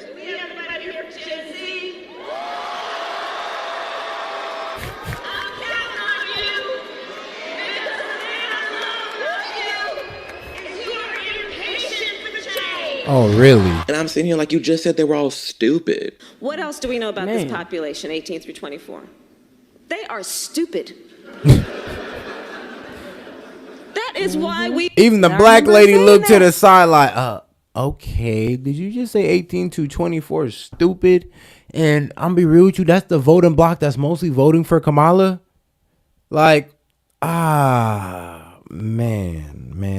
Yep, literally called 18 through 24 dumb. Like, bro, I mean... Called y'all dumb. For the viewers that's watching right now, 18 through 24, this is what Kamala said about y'all. Came out her own mouth. Y'all hear her saying it. You stupid. Kamala thinks you're stupid, bro. I'm weak as for that. We put them in dormitories. I'm sorry. I don't think you're stupid, but apparently Kamala thinks that you're stupid. I mean, is that wrong? 18 through 24. They are stupid. That is why we put them in dormitories. I was a bit stupid during that age. Resident assistant. And people were acting like she didn't say that. It was when Kamala came on, people did start to leave. She really went hard on the abortion rights. She went hard on Trump hacking the courts. She went hard on, I mean, I wish there was a Trump counter on the screen. She said Trump so much. It really did show me that her entire campaign is rallying behind reproductive freedom and abortion. That's it. That's what this campaign's about. It really did show me how many people were, again, like I said before, brainwashed. It felt like a fairy tale. It felt like a fever dream, looking around at the people rallying behind this woman just because she's a woman. Just because she's black. And that was it. We already know Trump isn't against IVF, and they were talking about that. We already know Trump is wants more weeks for abortion. We already know that. Like, there were so many things and lies said that wasn't checked at all. And that's the frustrating part, is that you're allowed to lie on a presidential campaign. Like, if people can get sued for defamation, like, why are political candidates allowed to defame each other? And I still bring up this point every time, that the fact that Trump got shot at and they all try to call it a lie, that should be a defamation. The fact that a father got killed, their family should be able to sue almost every liberal major news network for defamation. You sat out there and you made it seem as if this man never got shot, and the shot took the man out their family, the provider of their family, and y'all over here making jokes about it. Y'all over here trying to paint it as if it never happened. When somebody actually did shoot at Trump and a father to end up dying. And hold up, some of y'all even went as far as to say, oh, he deserved it. So, yeah, run that family their money real quick. Bro, yeah, that firefighter, run their family that money. Like, right now, I ain't gonna lie, they need at least 50 mil for all the defamation that the news media done put on them. I need 25 mil each from these people. Like, clearly lies after the rally. So when leaving the rally and after Kamala got off stage, that's when I realized, again, this is my first time in Houston. That's when I realized, okay, now I understand why Astro World happened. It was a show. I mean, they had all the queues still up from the morning. There was, like, when you exited, you couldn't just leave. Everybody was leaving out these doors, but then some people had to snake through. Some people had to walk on the side, back through security. It was a mess. And there was, like, some train situation right there blocking everybody. And then you had the people screaming at all the babies and the Trump people that were out there waiting for people to get out. It was a mess. But overall, that was my experience. And the key difference to me, I think I mentioned this earlier, between a Trump rally and a Kamala rally is, one, how welcoming a Trump rally is to different viewpoints. I do appreciate that. But I will give it to... And shout out Big Wave Davey says, say exactly. People were shot. The shooter and the father are dead. But it's all fake. It's like, that's what I'm saying. The people who really got taken out the game here, and y'all trying to say it's fake. Y'all trying to say, oh, there was ketchup on his ear. But okay, there was ketchup on his ear. Then why was the man who was standing behind him dead? Why did y'all push that? Make it make sense here. It's like, bro, they'll say anything at this point. Bro, anything to relate him to Hitler, anything to make him look like a liar or a con man or whatever. A Kamala rally, they're more hype. It's more fun. It's more free flowing. You can dance. There's good music. It's chill. Like it's more like if you're in a club. It literally like felt like a club. And maybe it's because Beyonce. Well, no, not even Beyonce, because they always have that DJ a lot of different rallies that she has. But it felt really, really fun. Whereas the Trump rallies that I've gone to, they sometimes dry. And people would be like, oh, people don't leave my rally. Like Trump, he'd be like, oh, people don't leave my rallies. Yes, they do. And even I've left. I'm sorry. The man can talk. Trump's been on stage talking and talking. Again, I'm voting for the man. Like, I get it, man. But people do leave his rallies early because he just keeps talking. So I will say that, like, I have seen people leave both rallies. Think about it. Even we have to be pivoting off Trump sometimes. We'll be listening. We'll be like, all right, bro, it's been like an hour. We heard all of his points. All right. Next subject. It's like, it'd be like that. It'd be like that. You know, but now, guess what? Trump has gotten smart, honestly. Now Trump only speaks for about an hour. Then he invites somebody else on to speak. Then he'll invite somebody else on. Then he'll come back in to close. It's like, all right, he's getting smart. He's not just taking up the whole 3 hours. He's talking about his experience right now at a Kamala rally, but he just said it himself. He witnessed people leaving Trump rallies. He left a Trump rally. I mean, hey, that's as unbiased as you can get. Man. Shout out Big Wave Dave, man. Trolls, super chat and debate me unless you are poor cowards. Oh, no. They're definitely poor, and they're definitely cowards. I mean, most of them are, well, behind the faceless, faceless account. So you already know where they're on. And I don't get it. And they will never cam up, show their face. Trust me. They won't even come into the call-in show, Big Wave Dave. I promise you. Rallies, to me, a Kamala rally is more fun and more just like a fantasy, and Trump rallies are more talking about what really matters in this country, the real issue. It's a little more dry, but they talk about the real things that matter, and they're willing to hear different viewpoints. So I'll give it that. So to me, that's the main difference between them. Now, let's get into some Q&A and get into some questions you guys had over on Patreon, my Instagram, and here on YouTube. Did you tell anyone that you were a Republican? If so, what was the response that you got? Again, no, I didn't tell anybody because it would have ended up bad like it did for that dad over there. I've interacted with enough liberals to know that it can be very dicey. Tell the truth. Did she move you? LOL. I mean, the abortion... Shout out, man. We appreciate you always pulling up, big dog. Shout out XRM, man. $5.50 with the $20 super chat. Mods of this channel, why are some of you name calling? We are here to moderate, not to add hate.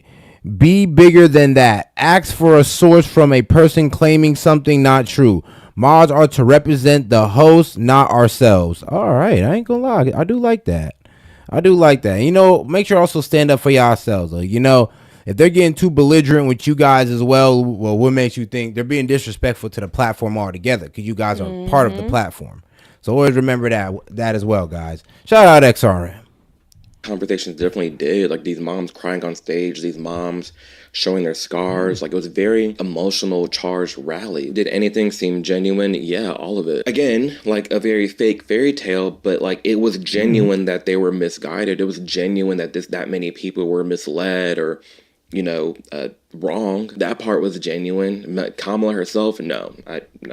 Even Beyonce's speech, like, I love her, but to literally open up with "I'm here as a mother" at an abortion rally is kind of wild. I'm sorry. What was the overall mood of the rally? Hopeful, very exciting. People were very happy to be supporting like a first black woman. Good vibes, especially with the DJ. He had to jump in. It was actually like, despite the hecklers and like the raunchy attitudes of a lot of different people that were there, majority of the people there honestly were there. All right, now let's move on to the next video. Okay, guys, now this is going to be hard for us of, I guess, more testosterone. This is going to be a little bit tough for us. You liberals, Kamala supporters, honestly, y'all should feel just at home, honestly. Y'all should be all right. But, guys, try to bear with us here. I know, Big Wave Dave, this is going to be hard for us, bro. Yeah, this is going to be hard for us. Big Wave Dave, King Z, Mike. Yes. Look what other mods is in here. Like, this is going to get tough, guys. Y'all. I'm sorry. A gay person that's voting for Trump. Just acknowledge life Obviously. was way better I'm when sorry. Trump was president. Why do gay men get bullied when we express a difference of opinion from what the mainstream thinks we should be thinking? I'm constantly being told that Trump hates gay people and that he's homophobic. But if that's the case, why is there a growing segment of gay people who actually like him and are going to support him in this 2024 election? In this video, we're going to go over just that. We're going to talk about the sheer amount of gay people who are supporting Trump in this election. And again, if you like this kind of content, be sure to like and subscribe. It helps the channel grow a ton. For the past 4 years, it's just the man in the makeup. I'm okay with gay people. It's just the makeup. It's just the makeup. That's it. That's the only thing that gets me. He's like, come on, bro. You couldn't just be gay. I have been harassed and bullied by the liberals and the Democrat Party. Damn. Simply because I'm a gay person that's voting for Trump. Now, I'm tired of them pushing this whole inclusivity bullshit when it's not true. You do not support everybody. You do not care about everybody. In fact, you only care about your party. The second someone like me or someone else has a different belief than you decide to attack them, degrade them, and bully them and try to silence them because you can't accept the fact that in America, people are allowed to support whoever they want to support. Facts. That happened to me back in 2018. I mean, it happens to me every day. I mean, come on. Every time I hop in here, people try to tell me how I should be thinking. Because I'm black, I should be voting this way. I should be thinking that way. They do it every day to me. Every day. After I went to the and I love it. White House with Trump, I posted on Twitter, wow, what a crazy life it's been. We're at Beyonce and I'm on Donald Trump's Instagram. What is my life? Boom. 40,000 tweets later, hard R, F slur, you're stupid, you're a bigot. And I'm sitting here like, I thought this was a party of love and inclusivity and understanding and equality. Like just hearing people out and being loving. But I wasn't getting that from the left at all. For the past 4 years, I have been harassed, I have been bullied, people have shown up to my house, harassed my family in real life, literally degraded every single thing that I have ever done on the internet simply because I stand up for my country and I speak the truth. But Democrats, I want to be very, very frank with you. No matter how much hate you give me, no matter how much delusion you live in, I am still voting for Donald Trump. No matter how much it makes you mad, no matter how many more comments you comment on my page, nothing is going to change that. Right, Why guys. do you people think it's okay to bully and harass someone? And then it's funny though. So when I ask you why you're voting for Kamala, you have no reason. For the past month and a half, I have strictly asked every time I went live, asked people in the chat, why are you voting for Kamala? What policies of Kamala do you support?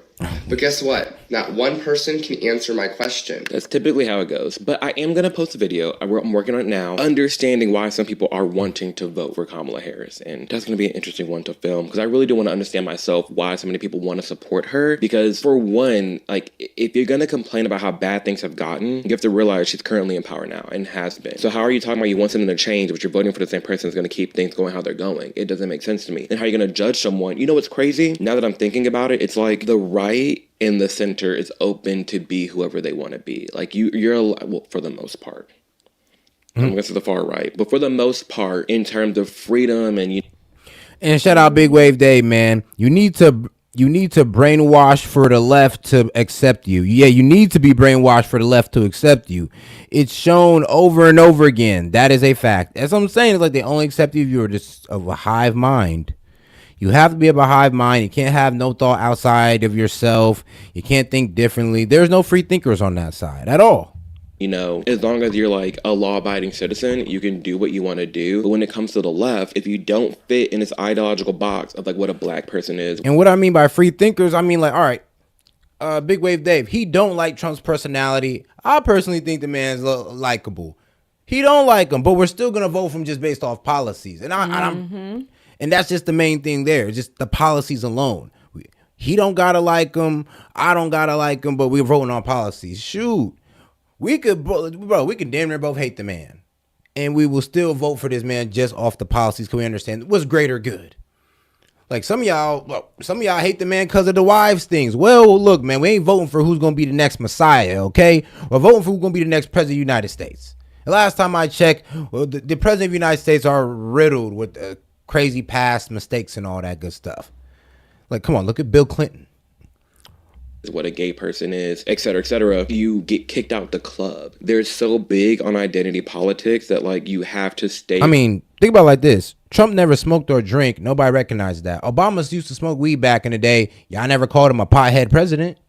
Within the bounds of what that label consists of. And if you don't, you get called every name in the book. If you are in the gay community, but you're not really like on the left or you're very critical of Democrats, then you are self-loathing. You are suffering from internalized homophobia, internalized racism. The list can go on just because you have a different opinion. Hey, shout out Big Wave Dave. Tell him, says like exactly. Like, bro, we can have a difference of opinion as Trump supporters. Bro, there are Trump supporters who are pro-Palestinian and Trump supporters who are pro-Israel. Well, I've seen it.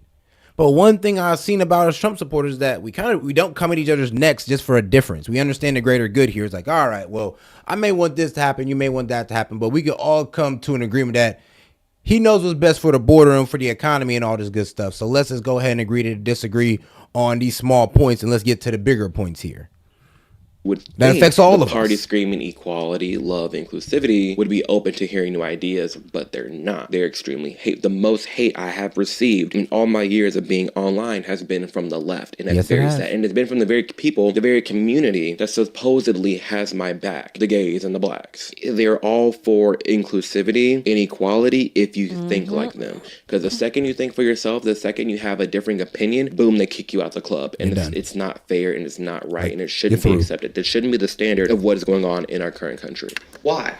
Why are you so mean? Why are you voting for a woman that's done nothing in her career? Nothing as vice president? Oh, I know, because she's a woman. And if you believe because she's a woman that she should be president, you should not be voting. Because voting is not about your feelings. Voting is about voting for a president that's going to represent the entirety of the entire population of the United States of America. Kamala has been in the office for almost 4 years and has done absolutely nothing that has benefited you, me, or anyone else in this country or even the world. And to sit here and to feed off of that point, to sit here and say, I'm going to vote for Kamala because she's a woman. I'm going to vote for Kamala because she's black. Imagine if it was flipped. Okay, I'm only voting for Trump because he's a white man. You would say that I'm racist, but because you're saying I'm only voting for her because she's a black woman, it's okay, and it's to further inclusivity, it's to further equality. That doesn't make sense to me. What happened to judging someone by the content of the character, not the color of their skin? Now you want me to default to what she has, and if I ask you what a woman is, you're not going to tell me what a woman is because you can't define what a woman is. So you keep harping on, yes, we have to support black women. You can't even tell me what a woman is, and the fact that you want me to support somebody just because of the color of their skin is racist. And Young God, trust women. All right, what is a woman? Because yeah, bro, y'all say it could be a man, a frog, or like what is a woman? Please tell me, like, because the fact that bro, who is that man? Matt Walsh had to come out with a movie. What is a woman? And people got offended just because we're asking, yo, what is a woman? Because let's be real, y'all want to say a woman could be a man could be a woman. Well, then please tell me what you think a woman truly is. And well, if you ask them, it's an identity. Yeah, it's not something biological or spiritual, you know, like by gender.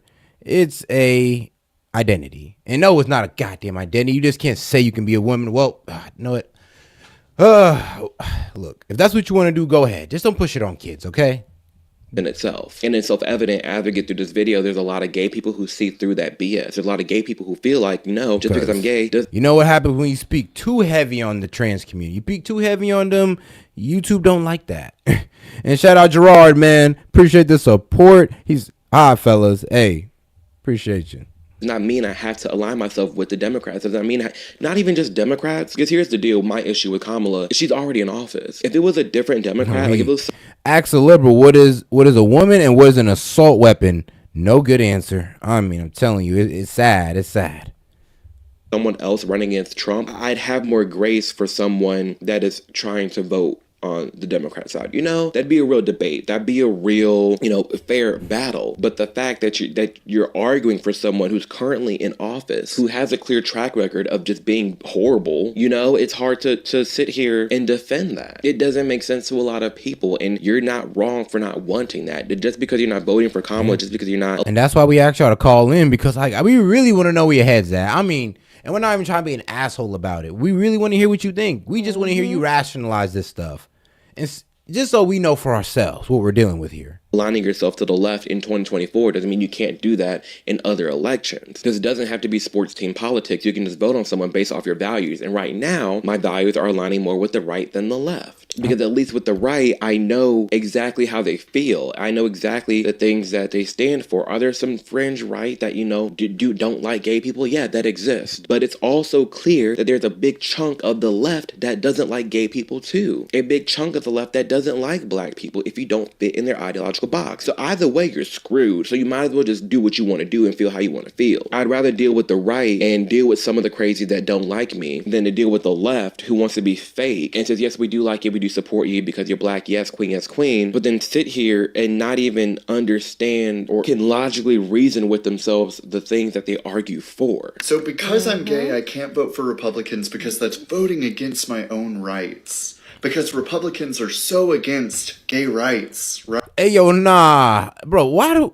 there's no way y'all tell black people you same thing you tell gay people. Really, Democrats? So y'all use the same line for each of us?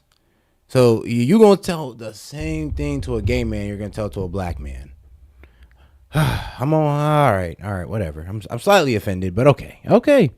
Right? Is what Remember it is. that time when Trump won in 2016 and Republicans had control of the presidency, the Senate, and the House? And remember how they didn't do anything to gay rights? And to be fair, he did pass some things that were not for the LGBTQ community, but to be more specific, he did things that were not for the TQ plus community. During his presidency, I mean, as far as I can tell and what I've looked into, the lesbian, the gays, and the bis, he left them alone. When it comes to the TQ plus, there was a lot more done than that. And you might recall that we currently have a conservative majority on the Supreme Court. Apparently, the most conservative Supreme Court in 90 years. But weirdly, my gay rights are still intact. Strange how Republicans have had every opportunity to go after gay rights, and they have taken none of them. Yeah, bro, nobody hates gay people. We don't hate gay people.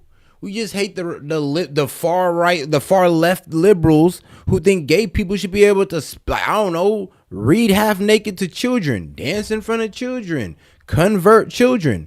That's the only thing we don't like. Other than that, bro, do what y'all do, whatever. We don't care. Do y'all, boo boo. But please just leave the kids out of it. Maybe, just maybe, Republicans aren't actually after gay rights after all. Maybe you've just been brainwashed by propaganda. Because I think if Trump and the conservatives really wanted to end gay rights that badly, they probably would have done something about that by now. But instead, they've been busy launching global... And Big Wave Dave, just to be clear, you all said sorry to me. I am not bothered by gay or trans people. The guy's video you are playing, I subscribe to, as well as Blair White. Oh wow, okay, yeah, you're right. My bad, Big Wave Dave. I did remember you say you have a gay best friend as well. So I did remember you saying that. So I was like, oh well, never mind. You're good.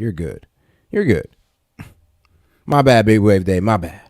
efforts to decriminalize homosexuality. Which is true. Because you did say They that. actually did do that. They actually did try to decriminalize. That was an effort that Trump really put into place. But at the same time, to play devil's advocate, we are seeing a rising rate of people not agreeing with and not liking the LGBTQ community. A lot of that in due part to the children and the trans community. Let's be real here. When we're regarding the LGBTQ community, when we're looking at the TQ+, which, again, subscribe. There's another video coming out about that, the LGB versus TQ+. Gay relations were on an uptick and where things were fine. And it's the TQ+ that's been dragging the gay community down. There is a rise happening of more people not liking the gays, but I understand why, because half the time, all the gays that I come across and gay people on this channel, they're getting tired of the gays too. Let's just keep it real here. Why do gay men get bullied when we express a difference of opinion from what the mainstream thinks we should be thinking? Like, when a gay man supports Trump, it's a huge problem, but Trump was the first president to enter office supporting gay marriage openly.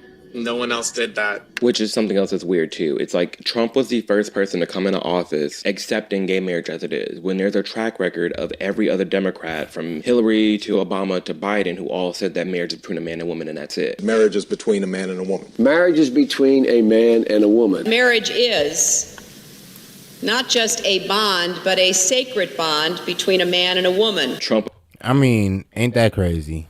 But it is what it is. Was the first president to come in office saying actually like men and men can get married. That's fine. I will do everything in my power to protect our LGBTQ citizens. Personally, I'd rather the government be out of marriage completely, but that's another topic. But to this guy's point, it's a bad homophobic person. I'm being told Trump is hateful and, you know, he hates the gays. He was the first president to support gay marriage coming into office. He has gay weddings at his house. He has gay people working under him. He appoints gay people to office. It's like he's a horrible homophobic person. It's like we talked about in the Black video with Trump. He's a horrible racist person to be doing and promoting and pushing all these gay people into prominent positions or to just doing things for gay people. But again, because this LGBTQ community, this damn Skittle Squad, LGHD TV, Rainbow Mafia is so damn big, it's like you have the list of all the letters, and if somebody's come.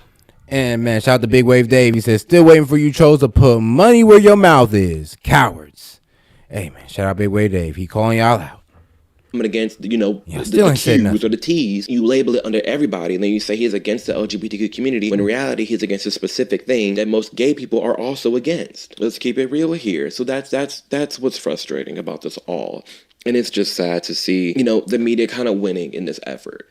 This sheer amount of people on the left that really think and sit here and agree that Trump is just hateful and is bigoted towards gay people. Meanwhile, he's having gay people Put your money where your mouth is, unknown. Make it make sense. The Democrats are actually advocating to teach about sexuality and crazy gender theory to 7-year-old children. And on the other hand, they get offended if we throw around terms like groomer to push back against it. If you don't, but let me get these books, because if you don't believe this is actually, hi Oliver, this is actually the thing that's going on. I have another video about this, and I'll link it below, but I actually bought all the books that they've been banning in schools, you know, the whole book bans and everything that they've been saying is not happening, and it actually is happening. Yeah. I'm not going to open it now because in the other video it is, you know, demonetized because there's very profane things in these books, which is very funny that these... Yes, they're kid books showing how to perform sexual acts, well, gay and straight.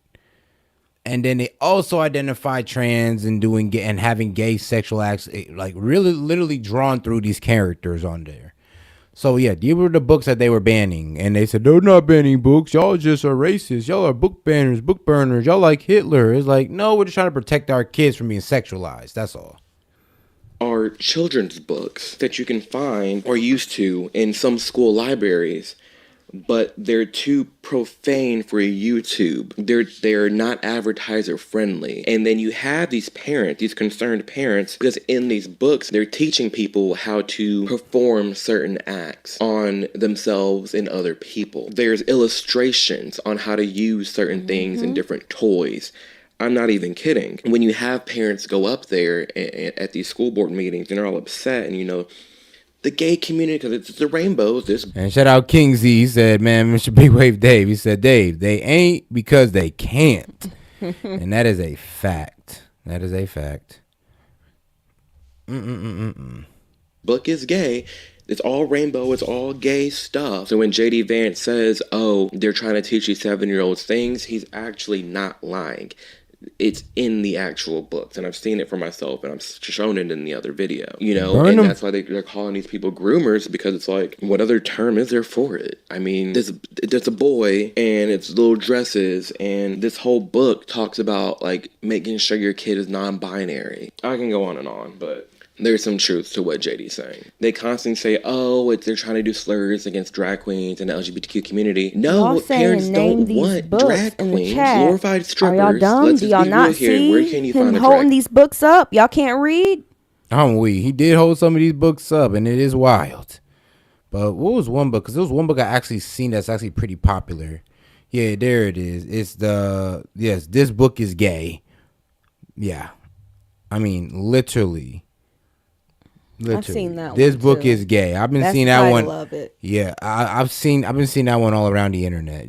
And I'm just like, okay, that's real. Say, wild. they're trying to do slurs against drag queens and the LGBTQ community. No, parents don't want drag queens, glorified strippers. Let's just be real here. Where can you find a drag queen? A gay club, where you have to be of age. And then what are you doing when they're on stage? You're giving them wands. Because also, what are they doing? They're dipping their twerk and they're revealing clothing. I go to drag shows. It's not hateful. It's not bigoted. That is exactly what they do. And that is not okay for children. That's not okay to take that job, take that person, same outfit, same clothing, same dancing, and put it in front of first graders and second graders and think it's okay. And for someone to say that it's wrong, they're not hateful or bigoted. They're not. See, this is why so many gays are just going right to the left, right to the right, and supporting Trump, because they don't align themselves with the left. I don't align myself with wanting to and aspiring to allow drag queens to read and dance in front of children. I don't want that. And I'm not a hateful, I don't suffer from internalized homophobia for not wanting that, you know? That's why I align more with the people that are saying, hey, we should put a ban to that. We should kind of stop that. Do what you want in 18 plus areas. Do what you want 18 plus regardless, but leave these damn children alone. And we've noticed and we've seen throughout my content, when you start mandating other people and their actions on how to treat you, and then you start going after people's children, that's when and people are upset. In April 2022, while referencing bills aimed at censoring classroom discussion of sexual orientation and gender identity, he wrote, "I'll stop calling people groomers when they stop freaking out about bills that prevent the sexualization of my children." And he ain't wrong about that. I mean, let's look at this, because JD isn't even being dramatic. He's telling the truth for what it is. It's bleeding down into our actual schools, and people are getting sued, and teachers are winning lawsuits. Look at this. School board to pay $575,000 to teacher fired for not using transgender students' pronouns. What happened to the emo kids? What happened to the scene queens and the gothics? That was like our eclectic crew. Now they're all just trans, they, them, non-binaries, insert whatever term they want to be described as. Let's see what these headlines are saying. Teacher fired for refusing to use trans students' pronouns, awarded money. Yeah, they're all being a little fair. They're just saying, the teacher won the money. Yeah, it's pretty simple. Here it also says that the settlement also removed the teacher dismissal from his record. Good. Left the rights. And shout out Aaron Michael. Well, he says these books weren't in any school ever. Yes, they were. That's why parents were at school boards or at the school's meetings going like, yo, what the hell is this? Why was my kid even able to check this out from the library? There's so many videos and interviews of parents with these books talking about these books. It's like, dog, you're living under like a rock, and it's a liberal rock. You're not even trying to see what the conservatives are telling y'all, which actually is going on. Like, bro, it's happening. They did put those books in there and try to sexualize children. This is the whole thing why they have a whole group called Gays Against Groomers. Like, dog, we're against groomers. The gays are against groomers because they exist. Man, shout out Big Wave Dave. He said, yes, they were. I'm telling you, it's kind of crazy. And he was even showing proof. It's like, bro, a teacher got even, I'm gonna say this. It's congruent. It's adjacent to what I'm talking about. When this teacher is getting paid because they fired over this transgender stuff, they're standing hard on it in schools. That's why they try to slip it in there without the parents knowing. And then when they got caught up, bro, I remember they were trying to call the parents homophobic. They were trying to call the parents transphobic. And it's like, no, I just don't want you teaching this stuff to my kid. How am I transphobic? Yeah. Like, I remember when I was growing up in like middle school and high school, certain videos, health class, they would have us bring home a permission slip to watch, certain stuff. They don't even do that now in these schools. They really don't. Center, this is Let you pretty believe fair anything. article, and people are being pretty clear on the story as is. And as always, major shout out to Ground News for laying out the news. Man, I remember one dude was ready to fight the school board. He was ready. He jumped at him. He was like, "Ain't no way you did that," because overly disrespectful. But Big Wave Dave, man, the parents were yelling at school boards trying to read and say books, and the school board told these people it wasn't appropriate for the meeting. Yeah, I did see that one. He was trying to read the book that they had in their library, and then he said that's not appropriate for this meeting. I'm like, hold on. This is a book in your library. You're telling me it's not appropriate? Then why is it in your library if you're seeing that this is not appropriate? And why was my kid able to check this book out? Bro, as soon as I seen that in my kid's hand, I'd have been ready to, put my foot in somebody's ass over that. It's like, hell nah. And the truth for what it is. So be sure to tap the link below or scan the QR code here on the screen to get involved. And if you're unfamiliar with Ground News, as you see here, you can see all the coverage details for every article, the left, right, center, who's saying what, bias distribution. Is the left really talking about it, or more so the right? Which here in this article we see now is mainly the right talking about this, and the left isn't, because it's really like an L for the left. They're really going to talk about this, but it's a win for the right because this is something that, aligns with what they're trying to do and push forward. You can see. But all right, then we're going to go ahead and close this one out, man. We got to get on to the next show later on tonight. Don't worry, we'll be right back at 7, man. We appreciate you here at S.E.T Media. We do got to go ahead and set up for the next show, man. We'll see you on the next one, man. We appreciate you. This is Diamond, and we are out, man. Appreciate y'all. Y'all have a good night. We'll see you. Peace.